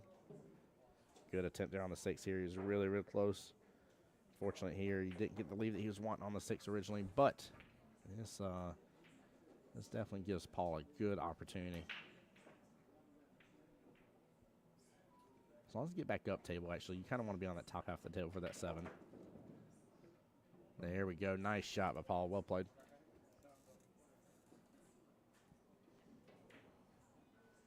Ooh, I wouldn't mind some, but I can't while I'm here, PJ. But I see somebody else is getting ready for some St. Patrick's Day. A little corned beef and cabbage. That's good stuff, brother.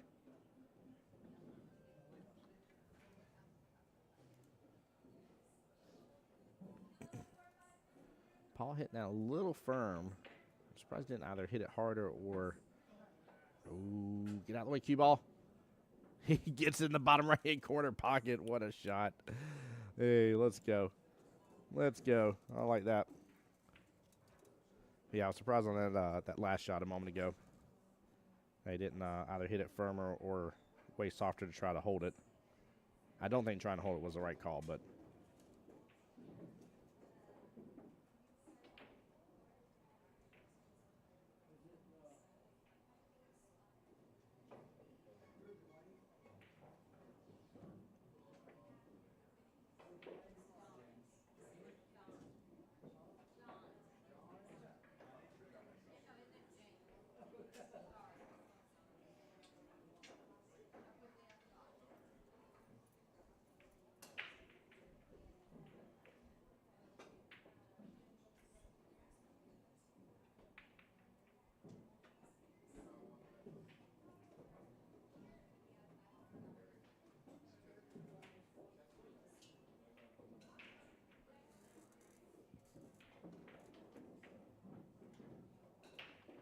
Hey, Miss Marlena on the YouTube side. Good afternoon.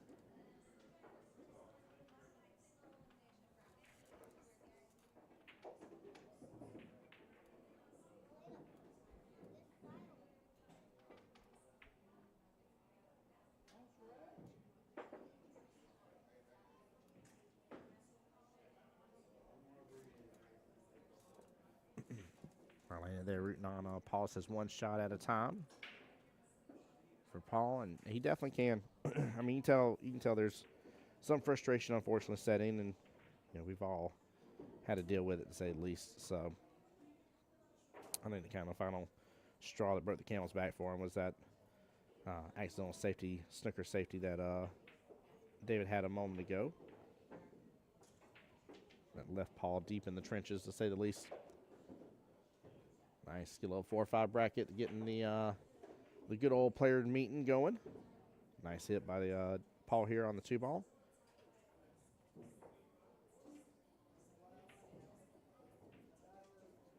Also, guys, we're going to try our best to keep continuous play going on the table as much as possible. We were able to get this next match going almost immediately.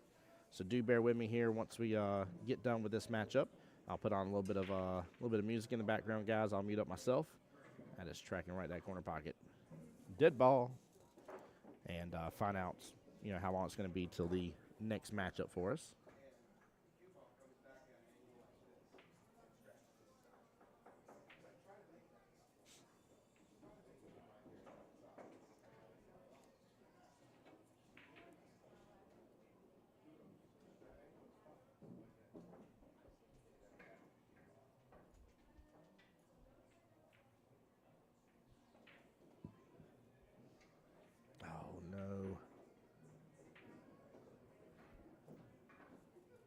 Trying to track back into that crowd with the 4-6-9 situation.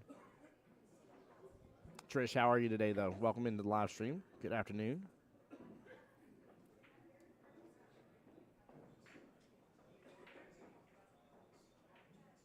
Uh-oh. David may have done Paul a little bit of saw there. There's a little bit more separation between all that. I wouldn't say an easy run, but at least a little better potential with the breakups happening the way they did, at least.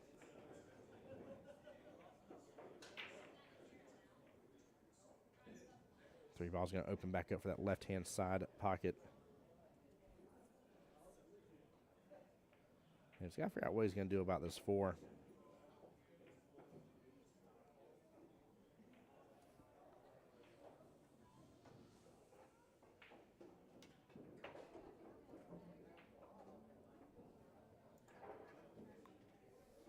And the unlucky leave right there.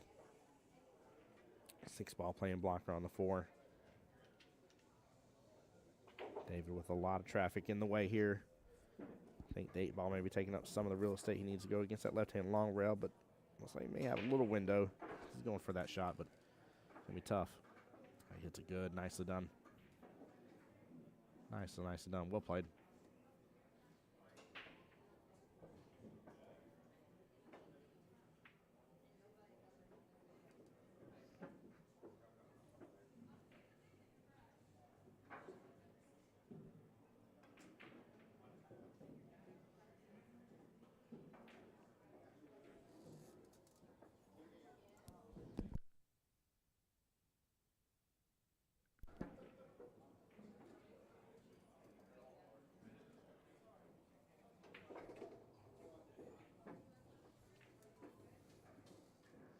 There you go. Nice shot by Paul, but not enough energy to get back over.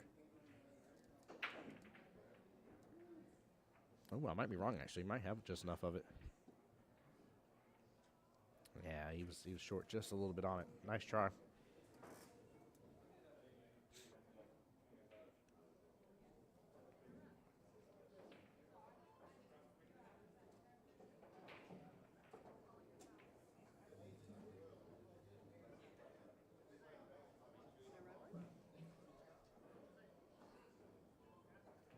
Nice little cut by David here. Not the best setup for that 7 and 8.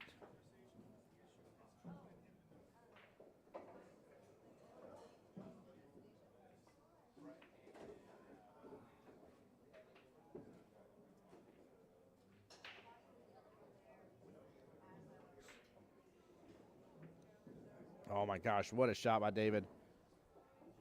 I'll be honest with you guys, I did not see that coming. I did not know he had that sort of angle. Quick little instant replay because that one caught me off guard. That was very, very well done.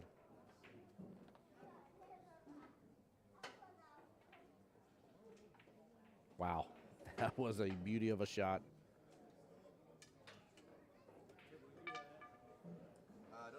See, he does this little, it's not a full jump up, but he definitely sits up a little bit when he's fixing to do a more of a power shot. Like, you definitely see him raise up a little bit. I wouldn't call it a pop-up like some people do. There are some people that literally pop up like a toaster. It's the wildest thing how we do that as pool players from time to time. But I can almost guarantee you and tell you when David is going to make those long shots or miss them when he's adding the power, just based on the fact of him doing the pop-up. There you go. Good out by Paul. 52 with 2 dead to 26.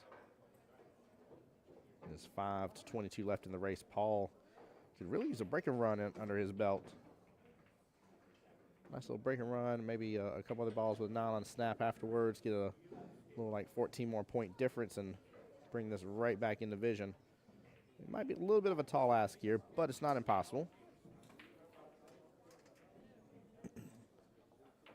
And maybe Paul's feeling a little rejuvenated here after a nice little run there at the end to get control of the 9-ball.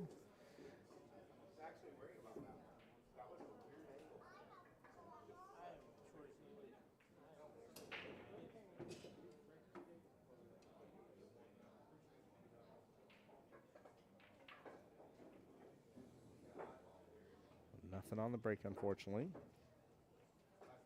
Dave's going to have good eyes for that one. Top right-hand corner pocket. Can either follow up and go with a 2 bottom right or can kick on over a little bit. There we go. He's just going to follow up just a little bit. Ends up bumping the 5.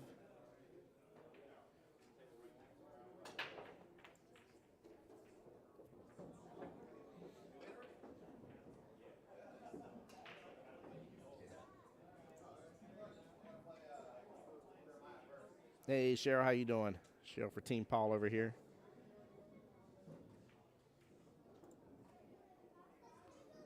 Yeah, David's definitely going to be a huge contender in this MVP tournament. Huge contender with the way he's shooting today. Again, really feels like the USA and prelims that he won, and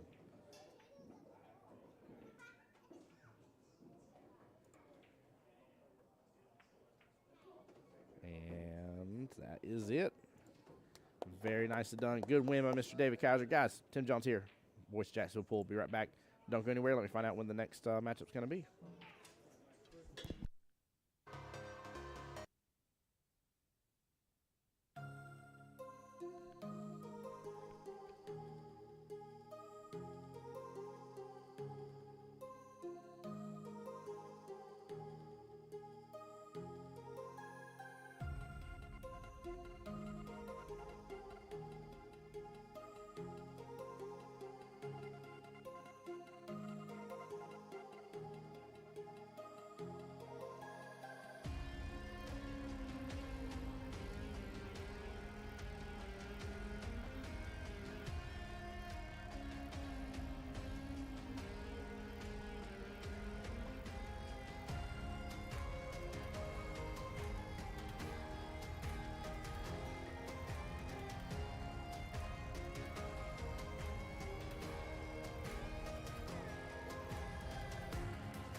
All right, guys, bear with me for just a moment. They are getting some other matches going and get some things ready.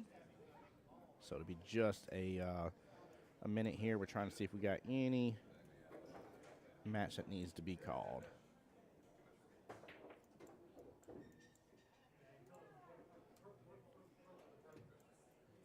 Yeah, that was a good win. What's up, Miss Susie? How you doing? Let's see here. Is this one working still? Yeah.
right, let's get this party started. That is Matt at the table right there, racking, versus Josh here at the top of the table. Both skill level 4s, race to 27.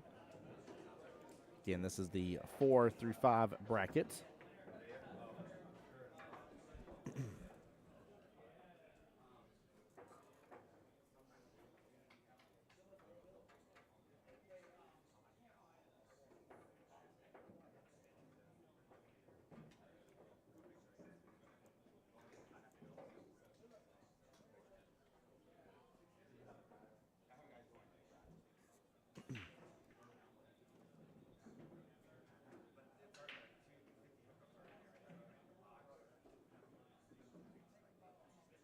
All right, decent break in terms of the spread. Nothing dropped, though. No eyes on the one. Mr. Matt back to the table here in the baseball cap. May have to do a one-rail kick with a little kick over here, a little right to flip it on over there to the right-hand side of the table. Got to be careful about this. Looks like he may be short if he's going to add some power to this. It's not going to kick all the way over.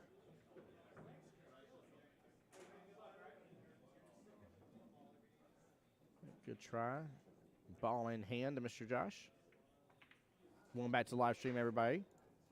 Appreciate you guys for hanging on. Gianluca, no, not quarterfinals here, not yet. We are bouncing between the brackets. This is the 4-5 skill level bracket. The matchup we just got done watching, which was Dave versus Paul Miller, that was technically round 2. Now, if you're following along via CompuSport at home via the link, it is listed under round 1 for the skill level 6 through 9 bracket. Is where it would be under, because the first round they count is round 0. So now we do have some members already in the quarterfinals, the top 8, but no, they are not there just yet.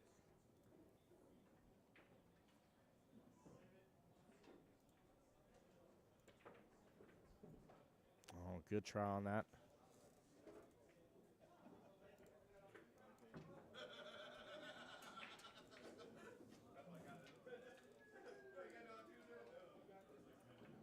Josh getting some good easy pickings there from the 2-ball.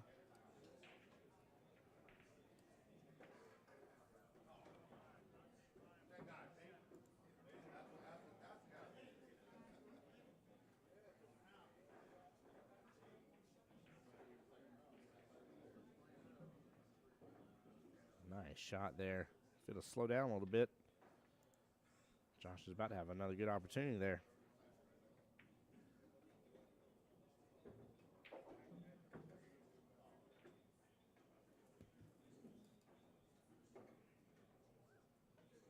A little worried about him going for this shot here. Scratch is definitely potential. He dodges it, gets in that corner pocket. What a shot and a half. Earning himself the instant replay there. Very nicely done by Mr. Josh.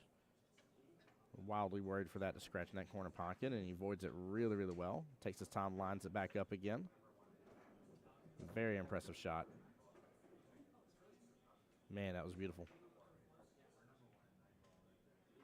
He's going to have a little work to do for this 5. Might be able to do the 5-7 combo in the corner pocket instead. May just naturally hit into each other. Oh, he avoids it. 5-ball's going to come back into the center area of the top half of the table. QBall will have good eyes on it. Be able to take that 5 top left-hand corner pocket.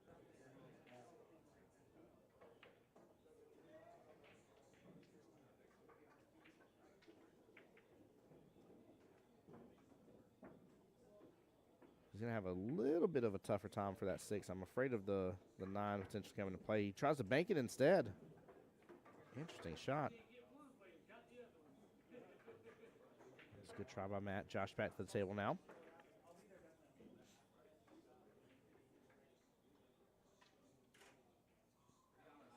Man, it looks like such doom and gloom outside right now, chat. Again, like I said, we had severe thunderstorm and stuff around us here. In case, for any reason, the stream goes down, just as a reminder, I will try to get the stream back going as soon as possible, I promise you.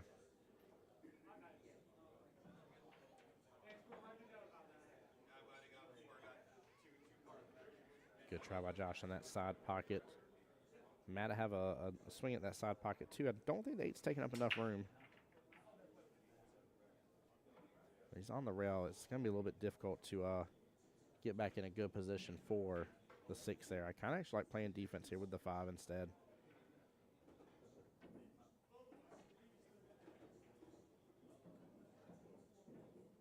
Yeah, he gets the side pocket. He's got a steep cut for that 6. That was my worry about getting into a better lead for that. He hits it beautifully, though. He has no fear about that shot whatsoever. Nicely done, Matt. 3-3 right now. Even race to 27, both skill level 4s.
Oh, no.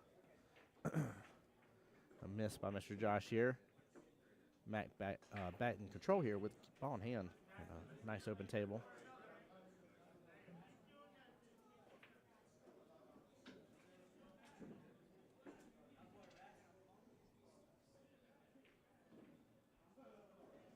There we go. Nice little forced follow there. Nothing too crazy.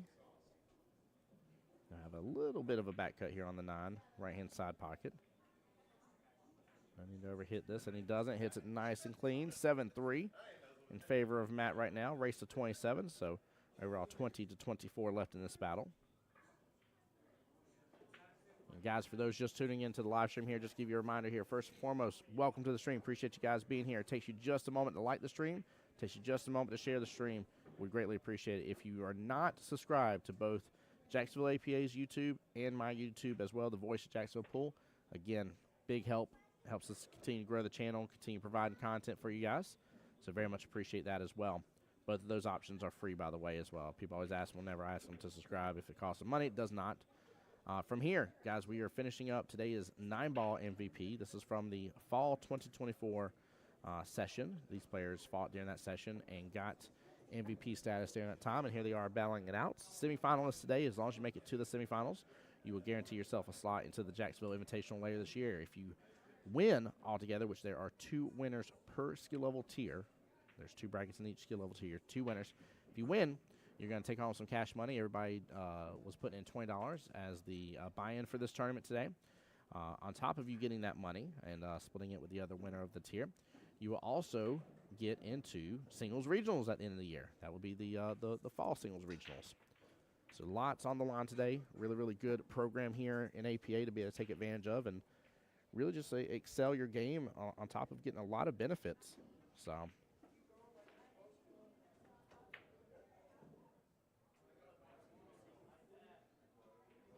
ooh, almost scratched there.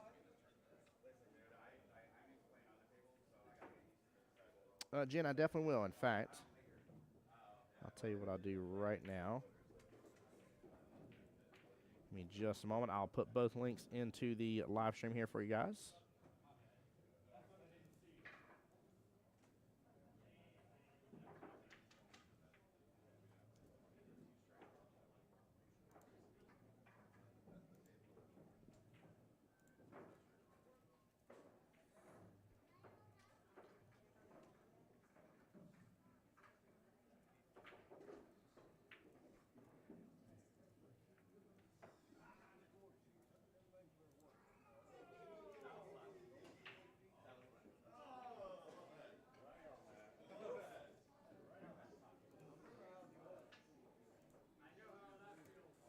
There we go. And those links should be coming through.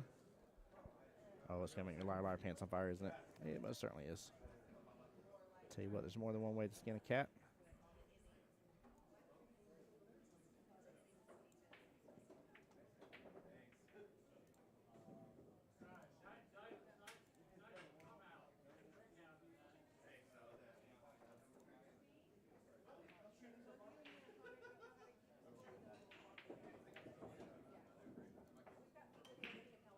All right, that should be coming through now. It may take it just a moment, but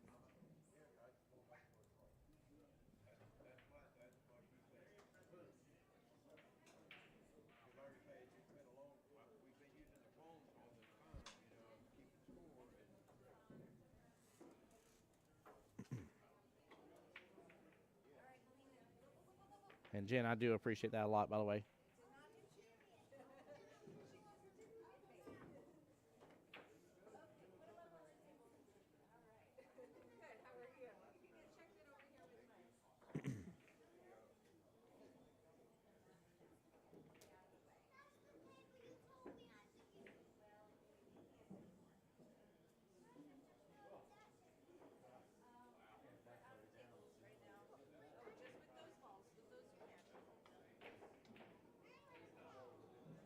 That's a good try. Unfortunate hit on the 9 first, ball in hand. All right, see Matt calling the foul on himself here. Good sportsmanship. Love seeing that.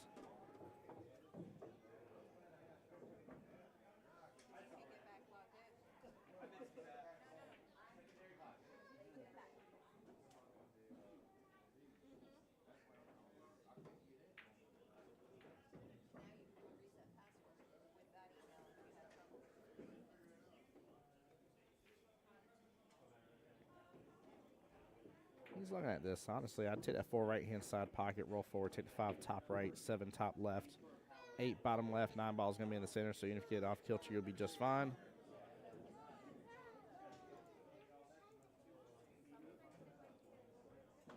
There we go. Good job getting back off that rail. The run's right back on for him. I was a little worried about him force following too far forward, making things a little bit more difficult to get good, easy shape for the 7. Powers through that a little bit.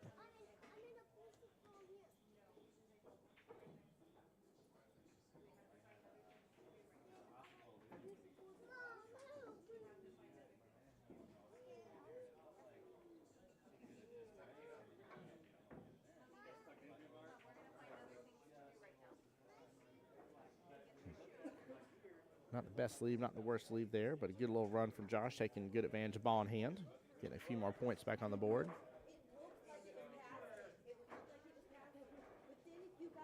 Oh, what a beautiful cut here by Matt. He's going to get close to that 9 ball. And he's got a little bit of room to work with, not a lot.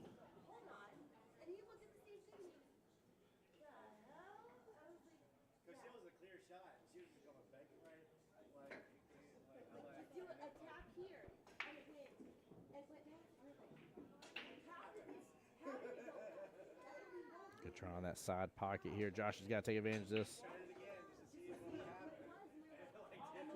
Could be 11-8 with Josh controlling the break and can bring this right back into gear. Matt ahead by 5 points, even 27-27 race in the entire battle. I dare say this 9 ball is very, very important. Makes a big difference in this matchup. Oh, small miss here. Matt's going to have a swing at it again here. Opposite side pocket this time, right-hand side pocket.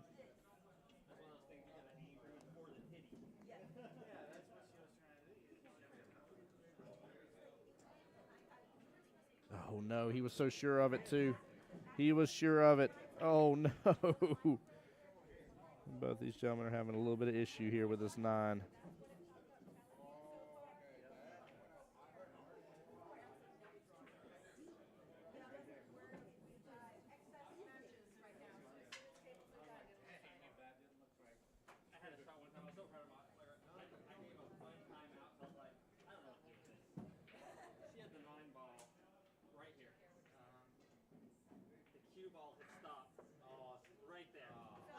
Celebrity shot.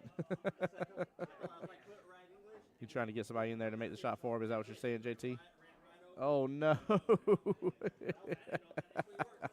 You see even Matt walking away from the table laughing about it here. Josh back to the table here. 9 ball, top right-hand corner pocket. Got to watch out for the scratch top left. I actually like a little bottom left on this shot personally. You ain't got to. A little bottom should do the trick, but I prefer a little bottom left on it. There we go. It's out now. Neither of them wanted it. No, they didn't. It's like they're both trying to keep. They're playing keep away on the 9 ball.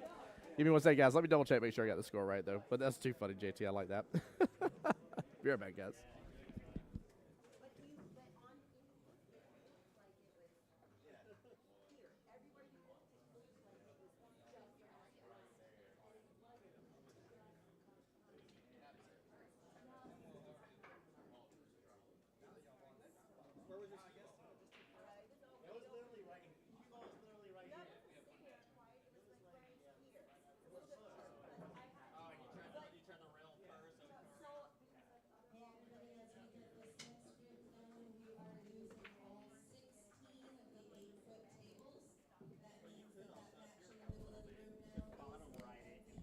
All right, guys, 10-9 is the official score.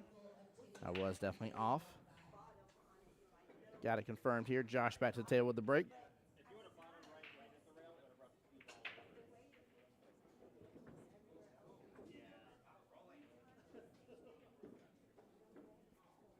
All right, a little bit of room between everything on the board here. Not good vision on the one. I think you can still see the side of it just fine. I don't think Nine's taking up that much real estate, but not a great way to start the run here. Slices into it, sends it right over to the left-hand long rail. Oh, he did open up a window for that one left-hand side pocket. It's going to be tough, but not a lot of love for that 2 here. He needs to load up on some bottom, slam this in, and clip in that 5-2 situation. Oh, no.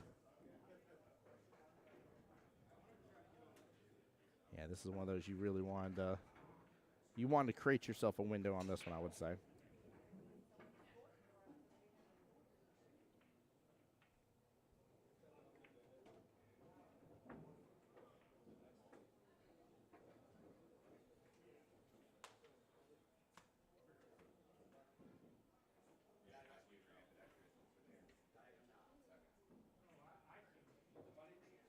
Nice hit into the 1 by Josh.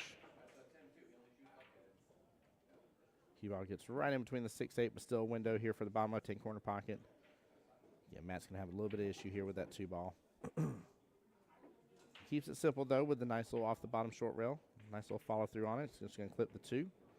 Sends over there to top right. Goes for the bank shot.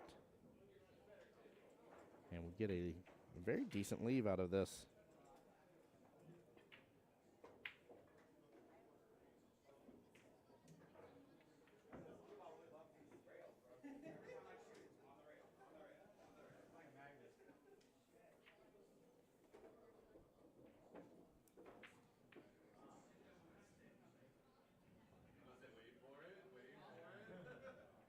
I don't know if he hit that with his cue. Okay, yeah, he hit that with his cue, not the cue ball. So that does get placed back. Both players agree with where it was placed.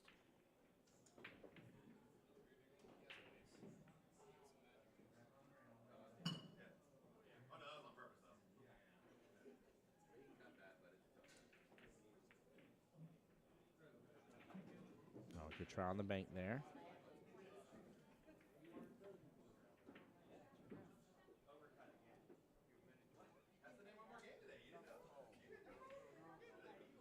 So, JT, what you up to on this beautiful, gorgeous-looking Sunday out there? It looks so bad outside right now.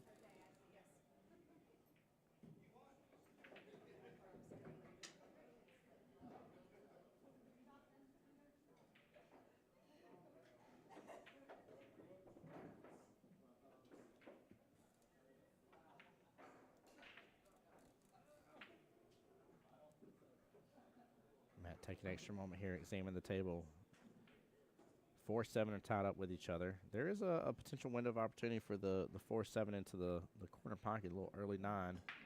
Or the 4 and 9, I'm sorry, I definitely said 7. But I think if he uses just a little bit of bottom here, QBall should drift up middle part of the table. And then maybe swing for that 4-9 combo here. He could get the breakout here. Yeah, he did. He did. I didn't know if he could get that good of a breakout, to be honest with you. He did it very well. Yeah, good try for the swing there. It says Stormy. Sadly, it's a laundry day. Yeah. Yeah, I don't blame you on that.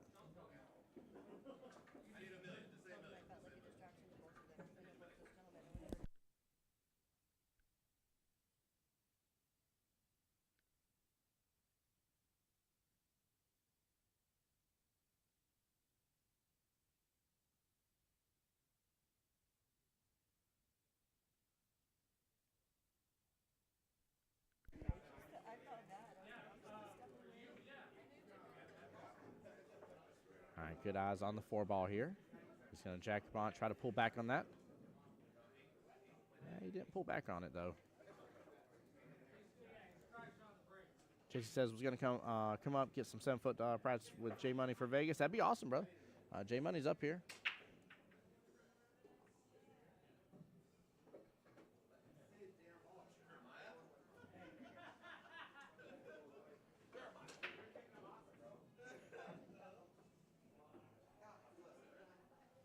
Yeah, I don't know if you want to travel through the stormy weather or not, but it's definitely a stay indoors kind of day. Definitely a stay indoors kind of day.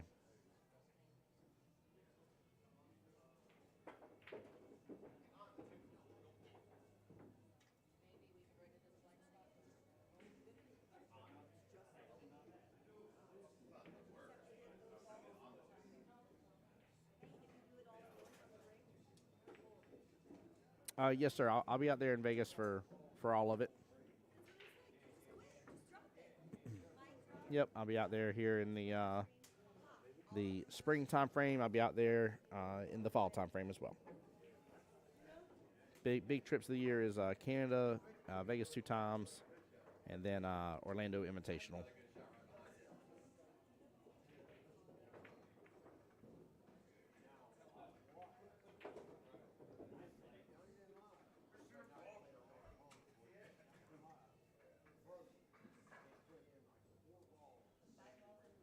I like that. Chili over there on my YouTube side says it's a stay indoor kind of day. Unless you got to gather maple syrup from 50-some trees, I'm drenched.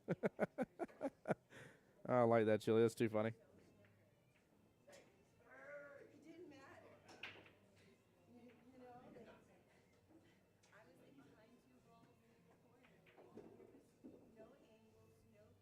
Did I not give Matt his point a second ago?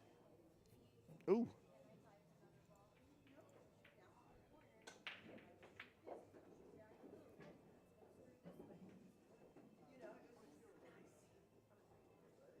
Josh with a tough cut here. Oh, he didn't even go for the cut. Went for the bank. No, I see him shaking his head. I don't know if he was going for the bank. I think he actually meant for the cut.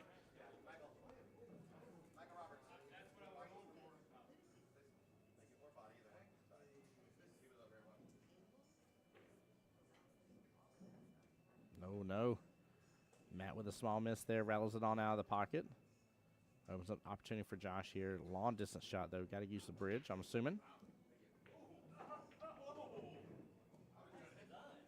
Well, Chili, I appreciate you being here on the YouTube side, by the way, my friend. Same thing with you, JT, and everybody that's been tuning in for the day. It is definitely a lovely, lovely day for some streaming here. Like I said, staying indoors. Hoping all the bad weather when it comes time tonight for us to load up and load out. I hope everything's gone and done with, which I'm assuming it will be, but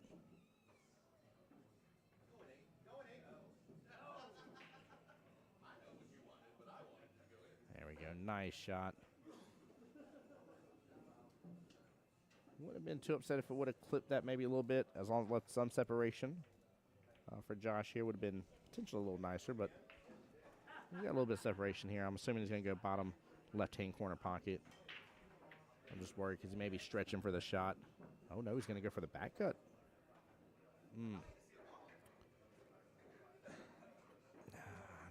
I don't think I feel as confident with that back cut. That is a long-distance back cut. Now, granted, he's got to do what works within his will well, but... Oh, he changed up and went for the bank.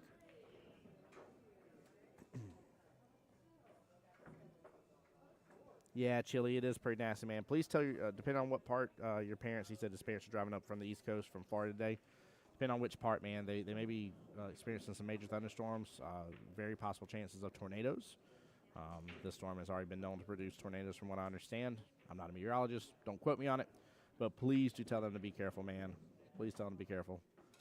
Take a moment, look at the weather, maybe make a stop, depending on what part of Florida they're at. They may be near Buc-ee's. Go to a Buc-ee's, enjoy some beaver nuggets for me, and go for that. Yeah, you like the bottom left-hand corner, too, for that, didn't you, JT? I don't know, man. I feel a lot more confident today than I ever did in doing back cuts, but I just felt like it was, you're talking about a 2+ diamond back cut is what that shot was earlier for Josh on the 9-ball. Yeah, not a problem, Chili. My pleasure, man. Like I said, keep them safe. Chili, where are you at, if I may ask?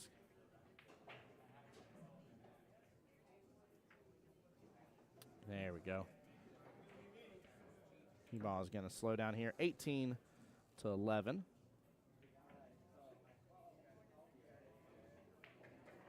Ah, nice. Chili said his parents stopping at a barbecue place, let the storm pass. I said, great excuse for some barbecue. You got to find out what name of the barbecue place.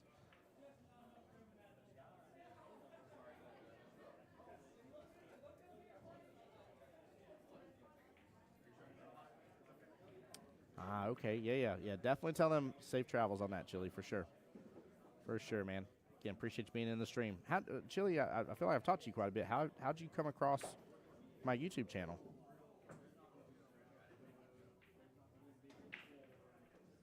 It's always a lot easier on the Facebook side because people have their Facebook name on there, and you're like, okay, like you're here, like I did this XYZ tournament here. Like a lot of it makes sense, but it's always difficult on YouTube because I'll be honest with you, man, I mix names up and forget names all the time as for who I spoke with. Well, nice break from Matt, getting 2 on the break here. Just unfortunate on the leave. I was about to say he is super short on the angle at first. He keeps adjusting a little bit. I have not seen either of these gentlemen do the mirror trick. I wonder if they know that option. Be able to help them be able to see a one-rail kick better. Sorry about that. Camera will be coming right back. Give it just a second. Well, Chili, that's really awesome, man. I appreciate it, brother. Really do.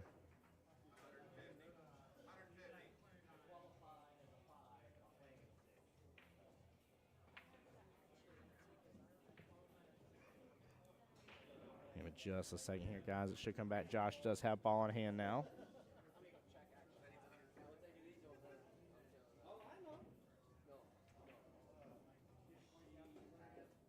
There we go.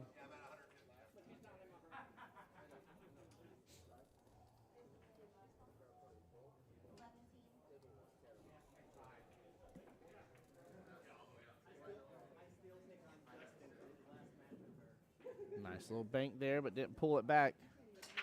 Josh just hooked himself behind the 5.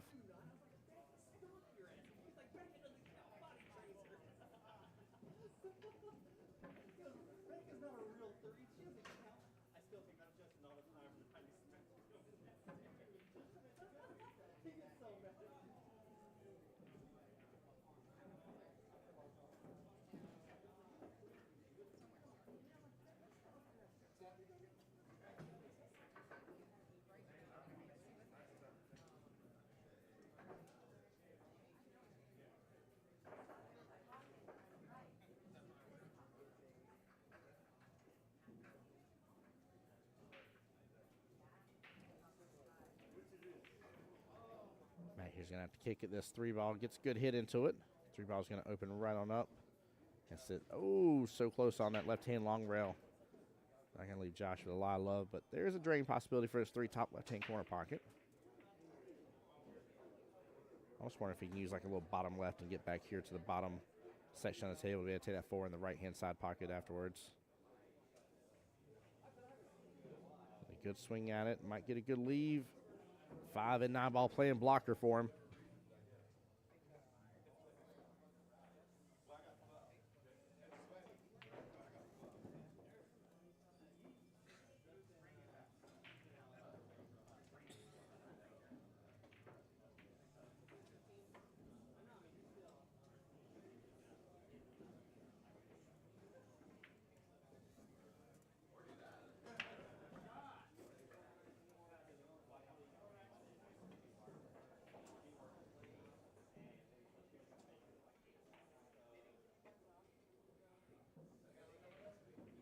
There we go. Nice shot by Josh. Looks like he opened up a window for the 4-8 combo right-hand side pocket. Just don't take it for granted. Smooth stroke here. Oh, he pops it.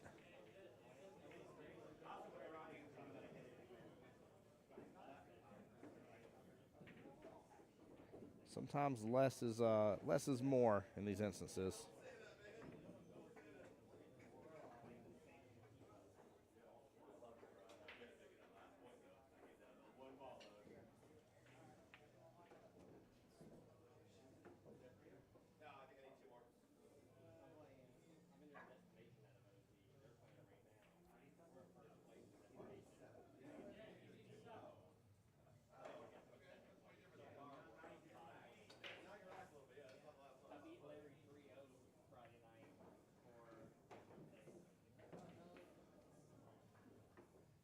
Ooh, good try at the back cut. I like the option.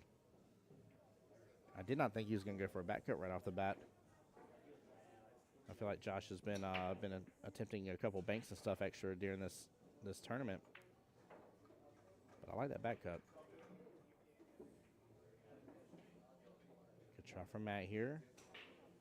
And again, might get a little love, and he does. 4-ball almost snookers right up on top of the 6. Josh is going to have a little bit of a tough time kicking at this. I still think the one rail is a better option from the right hand long rail here. You just got to make sure and, again, kind of let it open up a little bit. The real benefit of him going from the top short rail is if he clipped in this, there is an angle for that 6 to come all the way down here, bottom left-hand corner pocket. But some massive points here for Matt. This could be the nail in the coffin here if he can land this run. He needs to set up where he's not messing with that 6 here. I think he's going to bump the 6, yeah.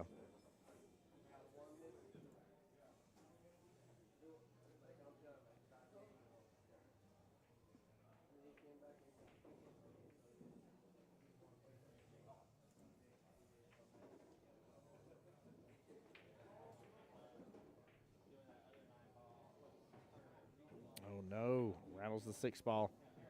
Yeah, if he would have set up maybe a little better, if it was possible to not mess that 6, that 4-5-6 run was itching, absolutely itching to be taken out.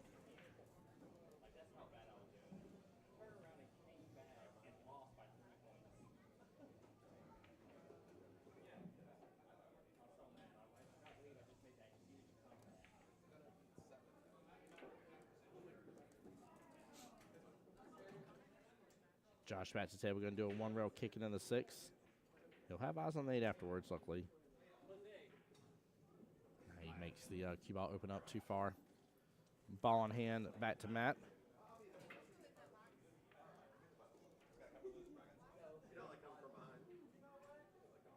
He's going to let the cue ball drift back up just a little bit here. No, misses it.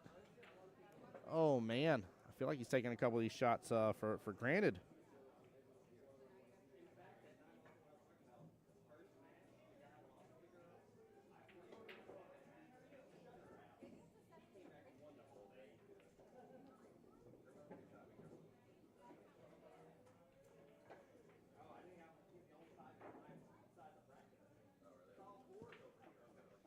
No. Oh, my goodness. What is happening? What is happening? Scratch on that shot by Mr. Josh. Ball in hand. Back to Matt with the 8 and 9 left on the table.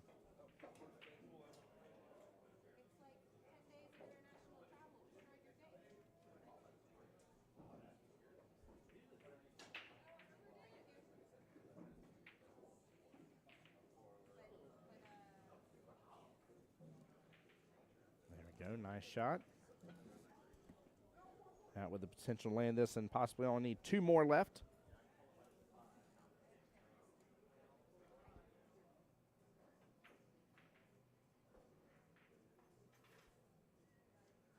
Oh, small miss there. Rattle in the pocket and pops back out. Does not leave Josh with much there.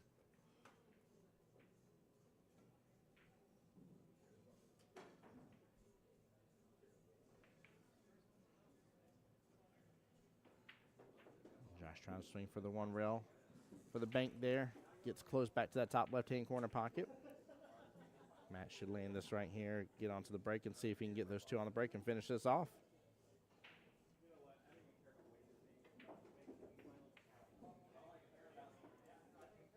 There we go.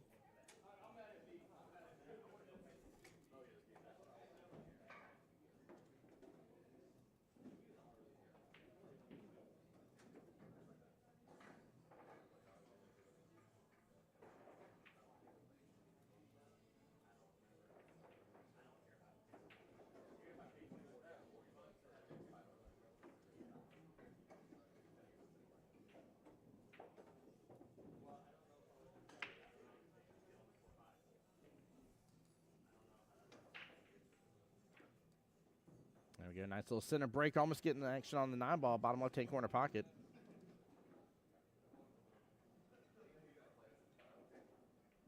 And that is is a tough lead for Josh. He's grouped up on top of the one ball. You got the action of 3, 4, and 5 all just clumped up with each other. Not a lot to run with here. Oh, I would get this watched.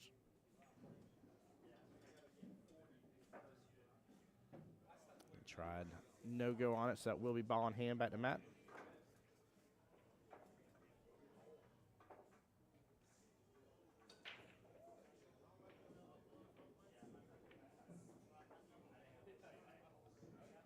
Feel like, I don't know, man. I feel like Matt is kind of rushing some of these shots here and stuff.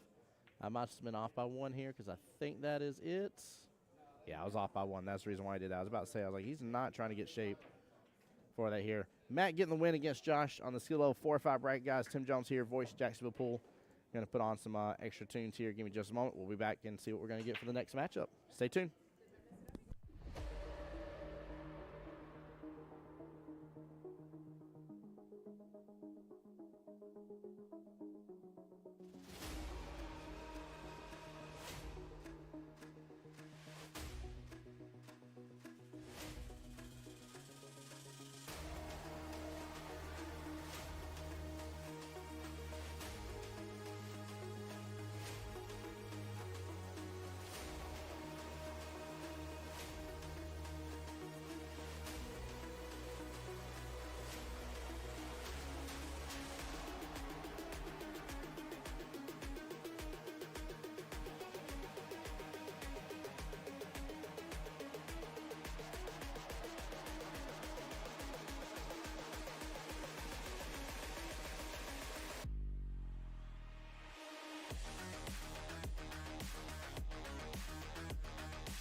All right, we're right back into the action here.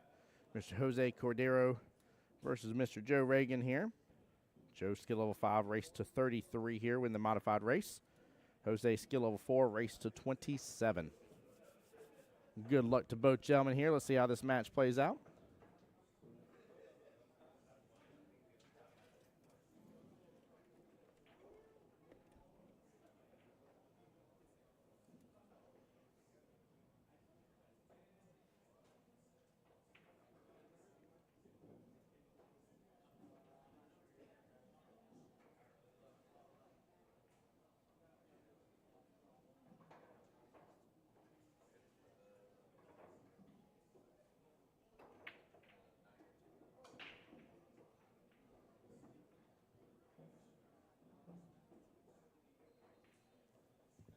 All right.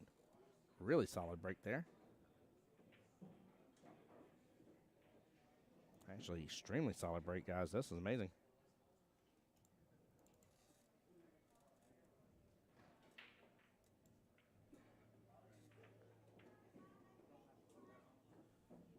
No, Joe, don't overshoot it. Oh, man. He had such a beautiful run potential right there. Such a good run potential. I mean, just barely nudge that in. You got 3 ball top right-hand corner pocket. Nudge that in, take that sharper cut on the 4. Oh, don't kick it a ball. You can see Joe. He gets a good hit, swinging for the risk here of potentially missing it, given ball in hand. Jose has got to take good advantage of this 3 ball left-hand side pocket. I would even use just a little bit of bottom here and kind of leave the cue ball right where it's at. See about taking the 4. Again, tough cut, but take the 4 in the same pocket. Good try, just a small miss on this part.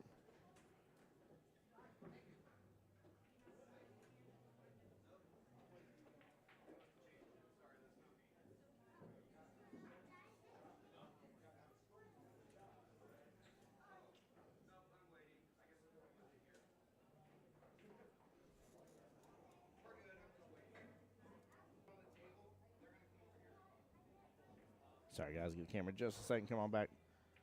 Jose Cordero is the one that's on the table here. Come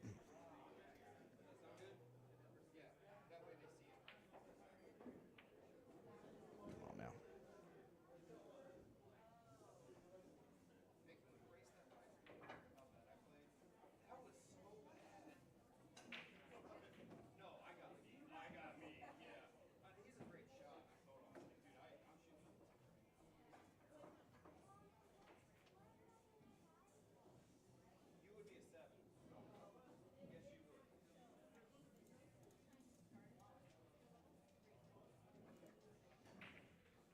All right, there we go.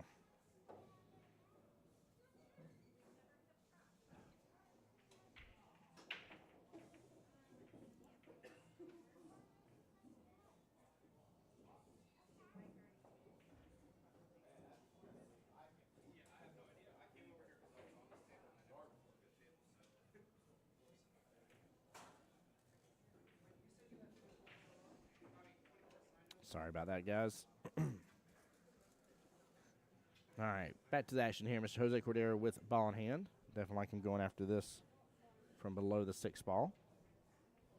Bear with me for just a moment, guys. I'm trying to get one of my other cameras on there and see if I can get this one a good reset. Nice little follow through.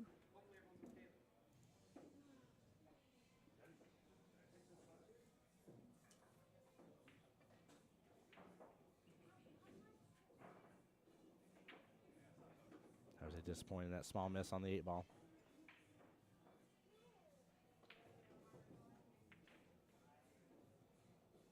Joe keeping it nice and simple, not trying to get anything else extra around on the 9. Looks like he's going to opt to go for that left-hand side pocket here.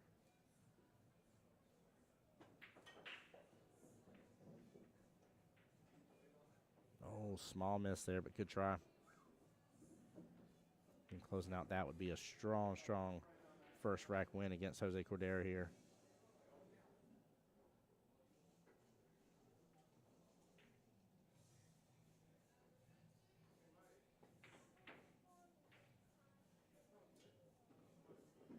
Good try by Jose, a small miss. Going to clump up very close to that 9 ball, though.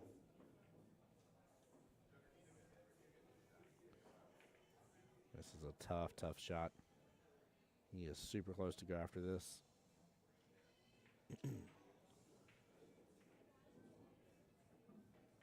Yeah, good try. Cue ball goes wild around the table. Gonna pop up off that top short rail and pop on back over. Give option for Jose here to be able to get the 9 ball top left-hand corner pocket. Go for the back cut on this one. Got to be cautious because of the scratch.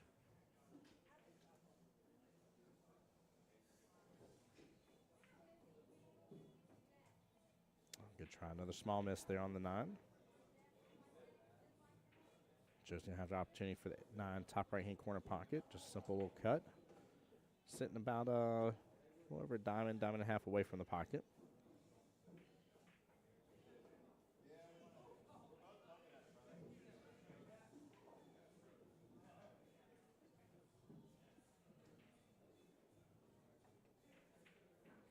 Now back to the to Jose Cordero here on the 9. Hey, what's up, Dale Austin? Welcome on in here. He says, aloha, Tim. Aloha to you as well. Are these the 4-5 modified race numbers? Yes, sir. Yep, Jose is a skill level 4. Mr. Joe, skill level 5. Race is 27 to 33. You hit the nail on the head, brother.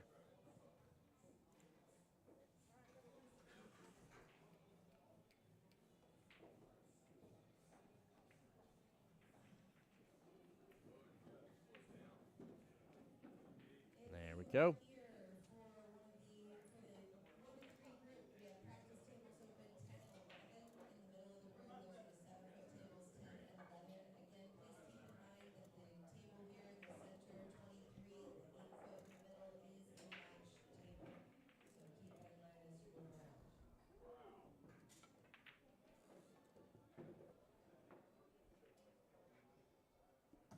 Everybody say hi to Fadi. There's Fadi on the live stream here. Sorry, it's a little dark. I got to adjust the colors. There's our ref, Mr. Connor, there. Sorry, guys. Just testing, getting my second camera up and working here. Technically third camera. I got the second camera on another table here, but going to do a little swap out in between these matches when we get a moment. Maybe see what I can do to fix that camera situation again. I'm sorry that I've been having it off and on today, guys. Trying to work through it. Joe up now 10-1 with that break. Nice little significant lead. 26 to 23 left in this matchup.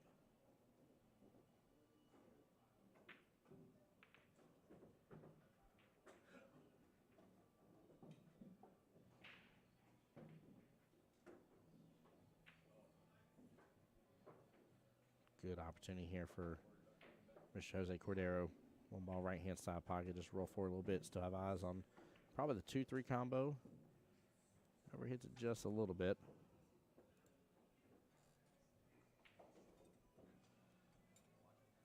He will likely have to go off this bottom short rail to clip into it, get a good one-rail kick.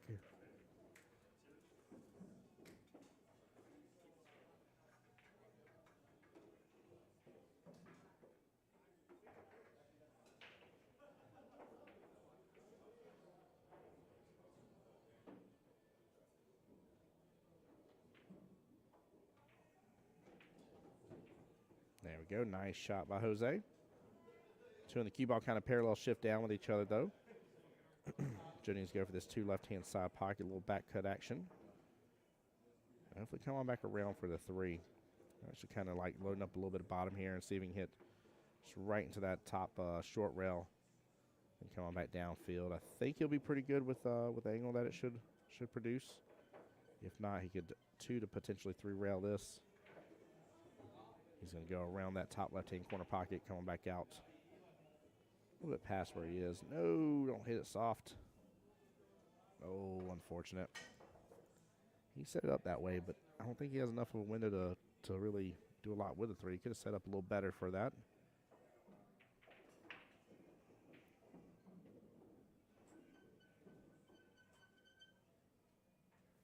All right, he's opened up the opportunity back to Jose here. 3-ball top right-hand corner pocket.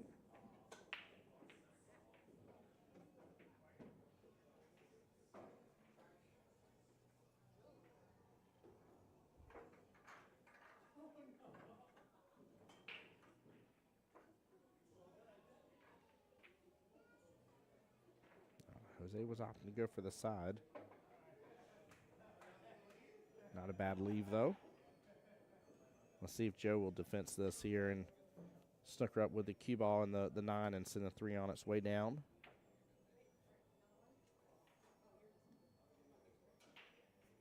So roll forward, nothing too crazy on this shot. Definitely want to take this shot very easy, very smooth. He was off kilter just a little bit, but the right idea. I don't know how much he's given Jose room on this 3.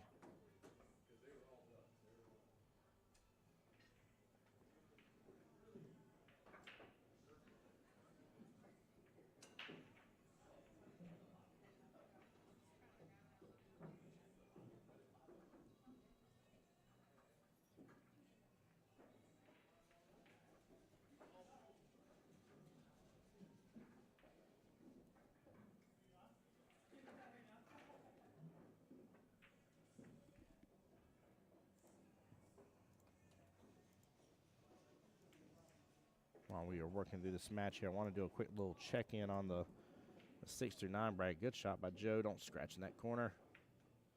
Woo.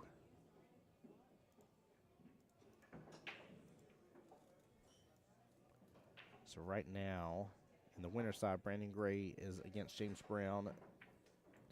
Actually, let me refresh this, make sure this is refreshed. Yeah, it is. David Kaiser, which we saw on live stream, versus Keith Richter. That matchup still going. Mr. Sandeep Prasad versus Stephen Highsmith. In fact, that match is going on right here next to us. And then Jose Santiago versus Joel Dabney already played. Joel got the win. So Joel has secured himself into the semifinals.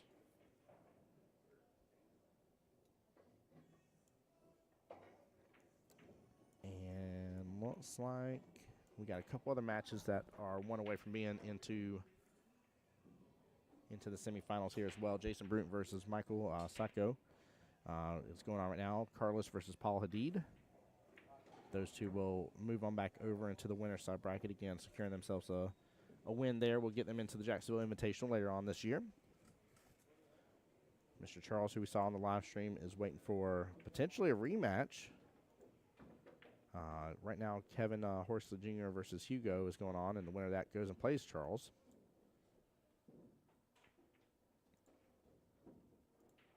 And then right now, as well, the last one coming up is Dwayne Current versus Mark Whittington. And the winner of that plays the winner between Scott Thrall versus Ronnie Swopes.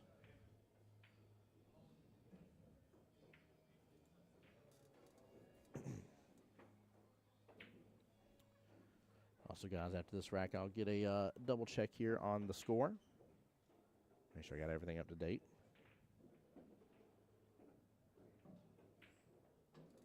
Jose keeping things short and sweet there from the 8 to the 9.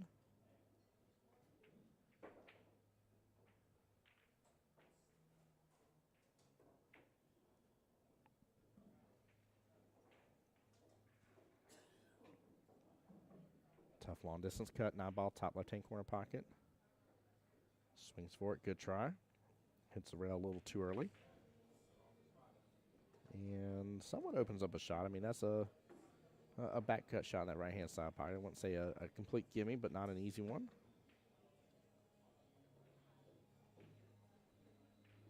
I like his speed, but he's off kilter just a little bit. And opens back up the pocket for bottom right for Mr. Cordero here.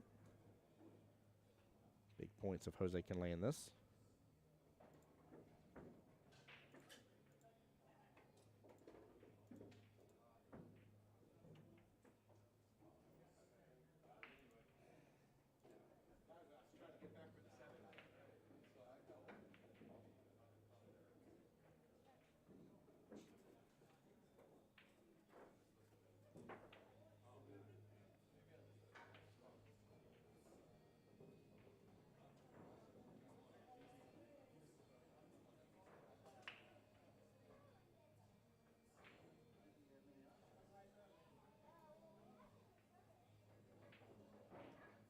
Good try by Joe on the swing there. Left a cut shot for Mr. Jose here. Again, Jose's got to get these points. 24-18 left in the battle right now. Getting a pretty big difference. He can make it 22-18, then control the break, possibly get 1 or 2 on the break, and really just flip it right back into view. There we go. Almost hangs it. The Drama Llama comes to life. All right, guys, give me 1 second. Let me double check on the score. Be right back.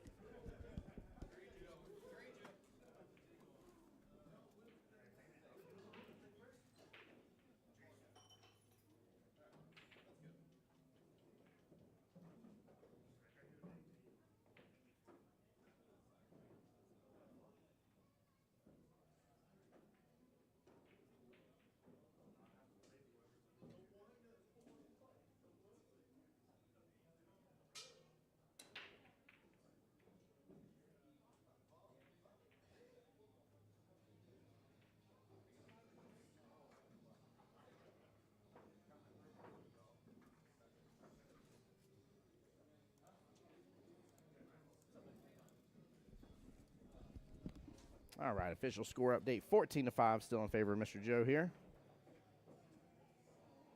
Nothing on the break by Mr. Cordero.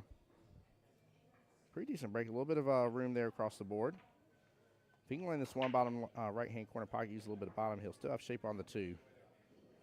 He had to hit it pretty, I'd say, fairly firm. Make sure it went on over to that left-hand long rail. He's unfortunately hooked himself behind the 9-8 situation. People were saying no drama, just good shots. It's dropped. That's all that matters. Yeah, I call it the drama llama, though. It wants that like it's going to hang on you for a second. It's going to be like, I'm dropping. Is what that's like to you. So it's actually kind of a little funny shot when that happens to me.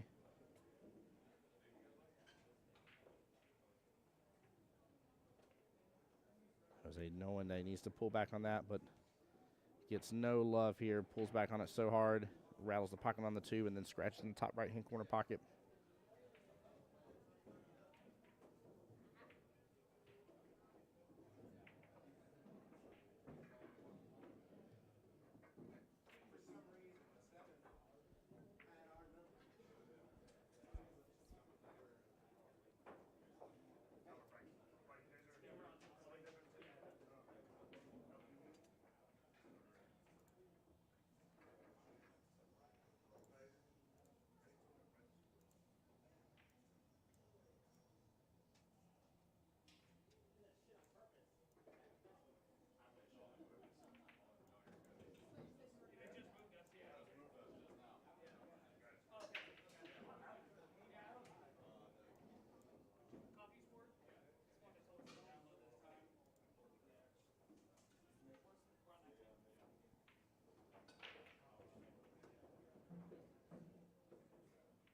Guys, give me 1 second. I'll be right back.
All right, sorry, guys. I had to step away from the booth for just a second.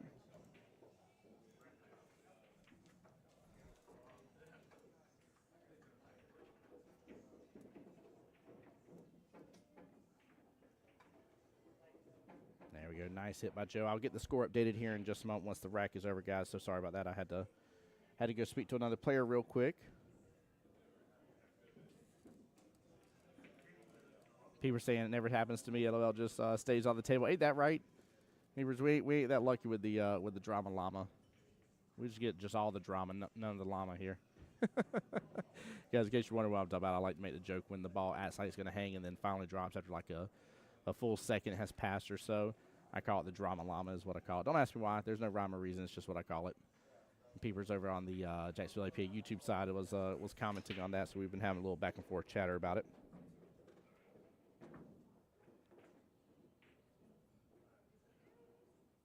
Oh, that was a beautiful shot. Very nicely done.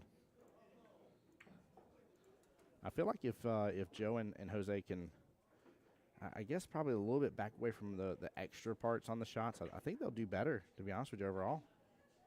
I really, really do. Oh, gets a little twofer. He does. That'll work out very well, actually, with the setup for the 7. Needs to play this smart, though.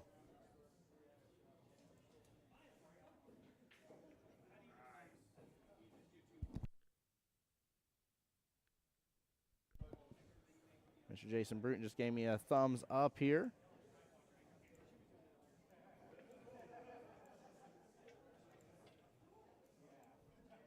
So that will mean that he moves on back over to the winner side of the bracket.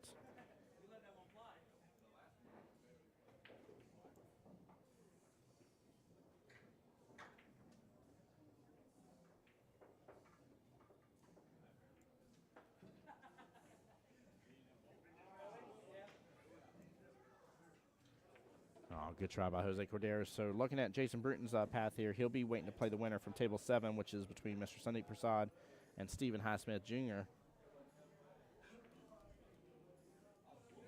A good out from Joe here, guys. 1 second, I will be right back. Let me get the proper score updated here.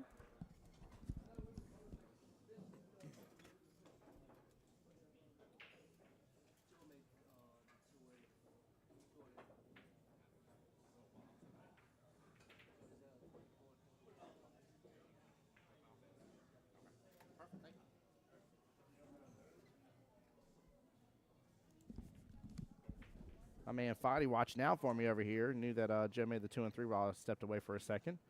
So 24-25 is the score. Joe is absolutely running away with it right this moment. Jose has got to step up on top of the gas here to be able to get a chance at this at all.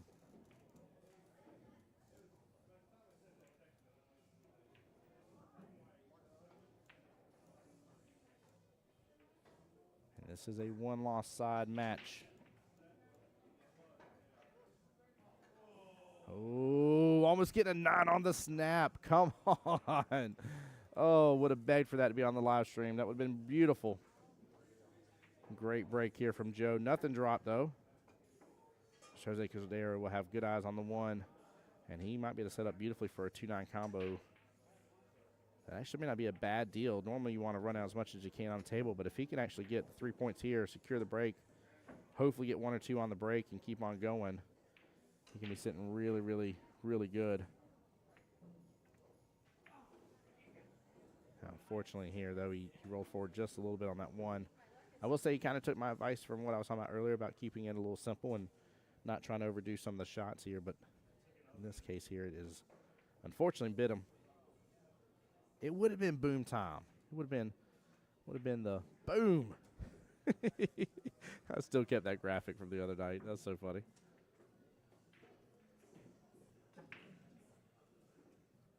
All right. Good hit for Mr. Jose Cordero, not lending ball in hand to Joe, but has now set the 2-ball up in the center of the table.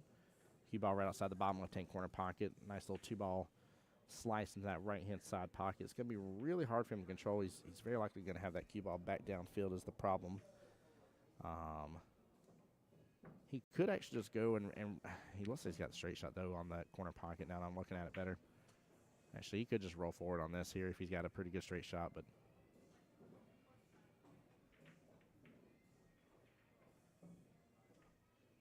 he went for it. Good try. But, yeah, you're absolutely right. It would have been boom time on that one. I don't think, I'm trying to remember now, I don't think we saw an 8 on the break on the live stream yesterday. I'm fairly certain. And so far today, we are 0 for 0 on 9 on the breaks. That would have been the closest one, though, that I think we've seen so far.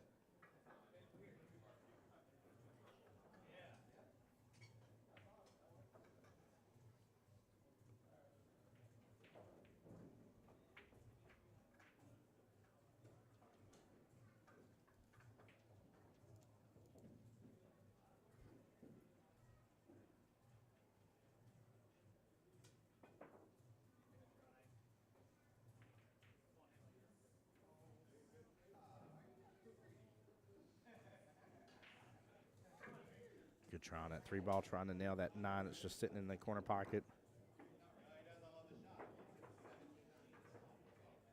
Nice smooth stroke here. Should be able to get at that top left-hand corner pocket and get shape for that 4. Overdoing it here, he could end up scratching that left-hand side pocket. So I think just a nice smooth stroke, a little bit of top maybe. Keep it simple. Careful jacking up on this shot, though. Oh, jumps it. knocks open the 3-5-7 situation. 5-8-7 now is kind of a little bit clustered up with each other. That 3-9 combo sitting there. Of course, Joe has got to look at it. I don't know if I actually like doing the back cut on the 3 or if I like doing the cam. I think I like doing the cam here off the 3 instead. Hitting the 3 and just sending the cue ball to that corner pocket. That'll be a good out, though.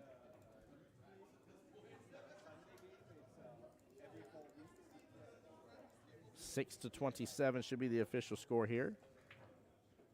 7 total dead balls altogether in the matchup. Joe is 6 away from continue on through the one-loss side bracket and knocking Mr. Jose Cordero out. Jose, though, has a lot to say about it. 21 points away. It is definitely a major uphill battle for him, though. I cannot sugarcoat this one at all.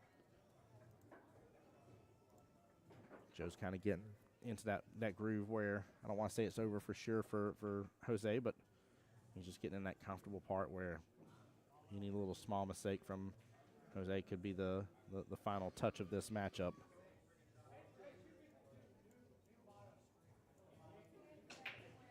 All right, quick little update through the 6-9 bracket. Mr. Dwayne got his win here. He's waiting for the winner between Scott Thrall and Ronnie Swopes. Hugo and Mr. Charles playing each other again in the one-loss side bracket. It's got a little rematch action. Winner of that goes on to play Mr. Keith Richter. Which if it's Hugo again, that will be another rematch that will end up happening. Paul Hadid versus Carlos Lopez is going on, waiting on to go on and play Mr. Joel Dabney. And Jason Bruton sitting back in the winner's side of the bracket here. He's moved on over, waiting again for the matchup between Mr. Prasad and Stephen Highsmith Jr.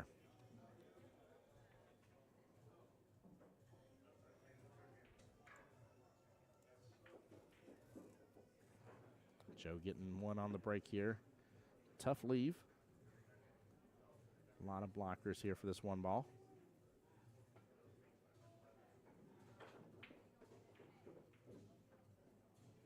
Gets behind it, gets to a rail. It's going to be a good hit. One ball's going to clip the 3 in the process, and the 3 will roll up as a little bit of a blocker for the 1.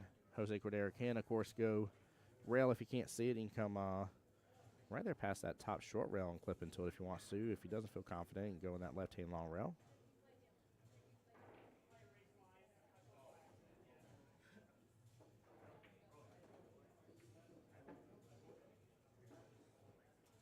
I'm not sure. That may have actually been ball in hand.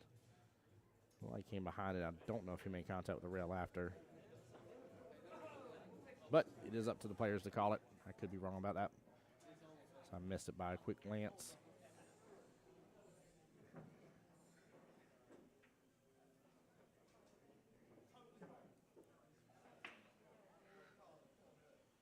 Joe has left Jose in a good position for this one. Bottom left-hand corner pocket. Tough spot where the 2 is, sitting right outside that right-hand side pocket, though.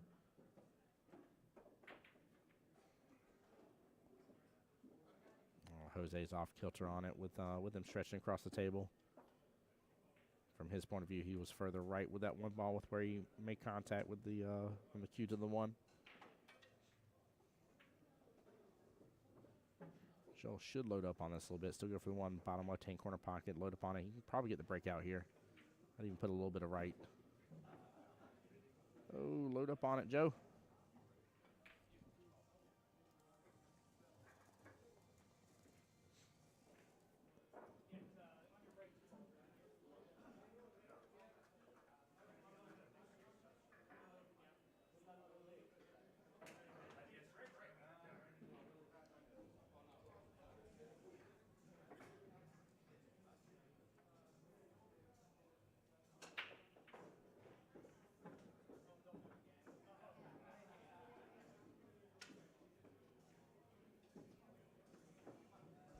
Nice hit by Mr. Cordero. Unfortunately, keeps on rolling and backs out of the defense, but good idea. Nice thought process.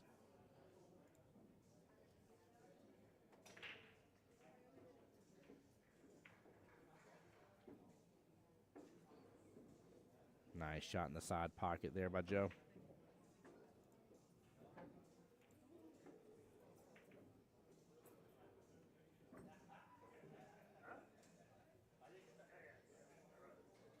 A small miss from Joe, but he's going to get a little bit of a lucky leave. 6 ball playing blocker to that 3.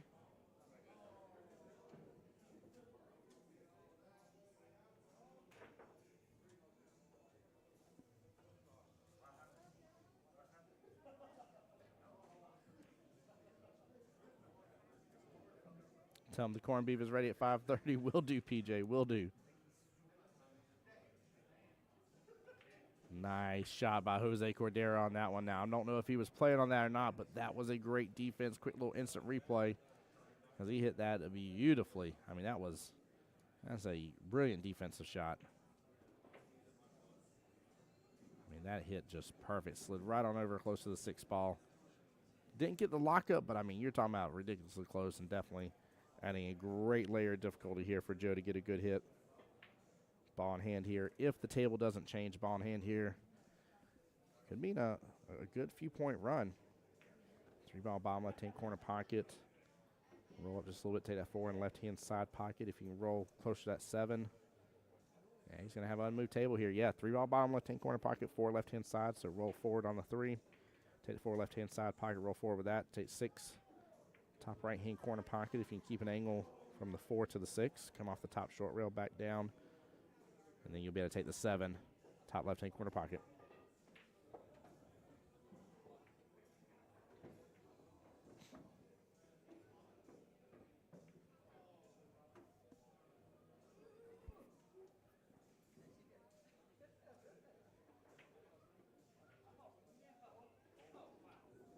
Slow down, cue ball.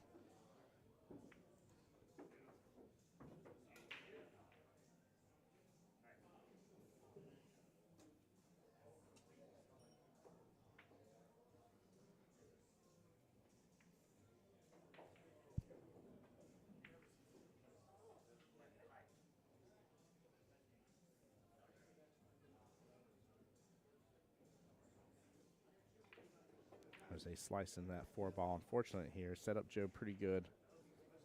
Almost a similar run what I was talking about here. And keep the angle from the 4 to the 6. Take a little tougher shot on that 6. Come off the top short rail, back downfield for the 7. Same top or towards top left-hand corner pocket. That way you have access to your 8. You really want to take that 7 top left though. Makes it easier to be able to get shape on the 8.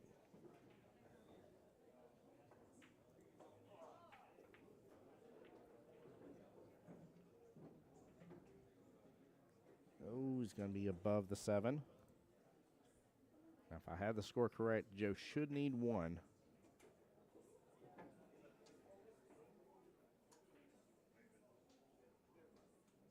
And drains it beautifully right over there, bottom left-hand corner pocket. Hands are shaking.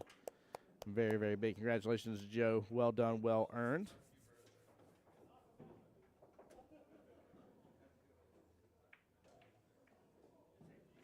All right, guys, give me just a moment here. I'm going to try to get my camera swapped out, get it adjusted. I will be right back. Don't fret. Don't go anywhere. Let me turn off the streaming begins here. Just going to put on a little bit of music in the background, guys. Be right back, though.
All right, let me get this all updated.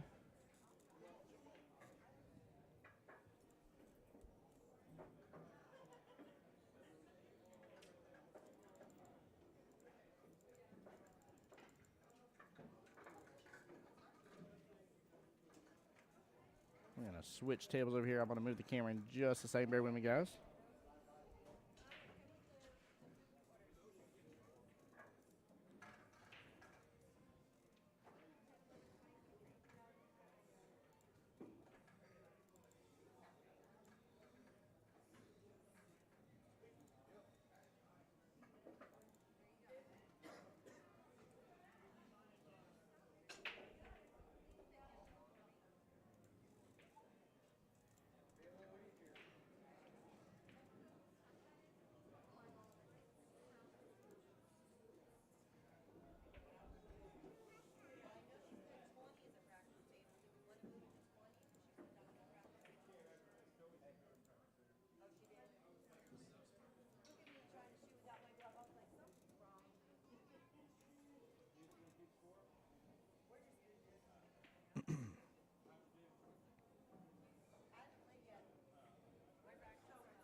There we go.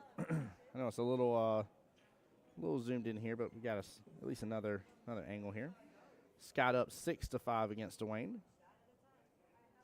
Both skill level 7s racing to 48.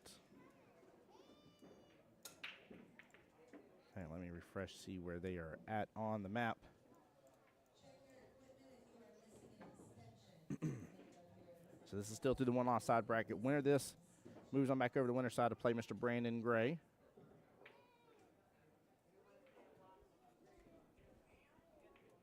I think Scott's waving his hand because I think he's the one maybe missing the extension here.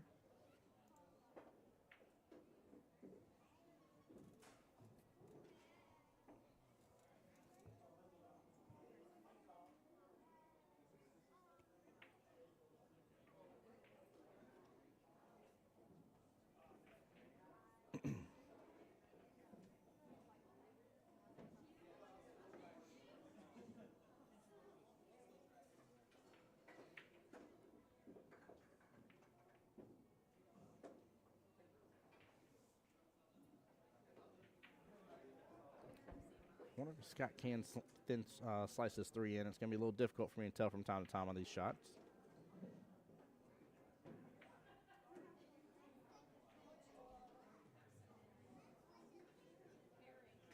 Yeah, he was definitely trying. Good try on that, Mr. Scott. He's going to open up a door for Dwayne here, potentially to be able to slice that into the top right-hand corner pocket.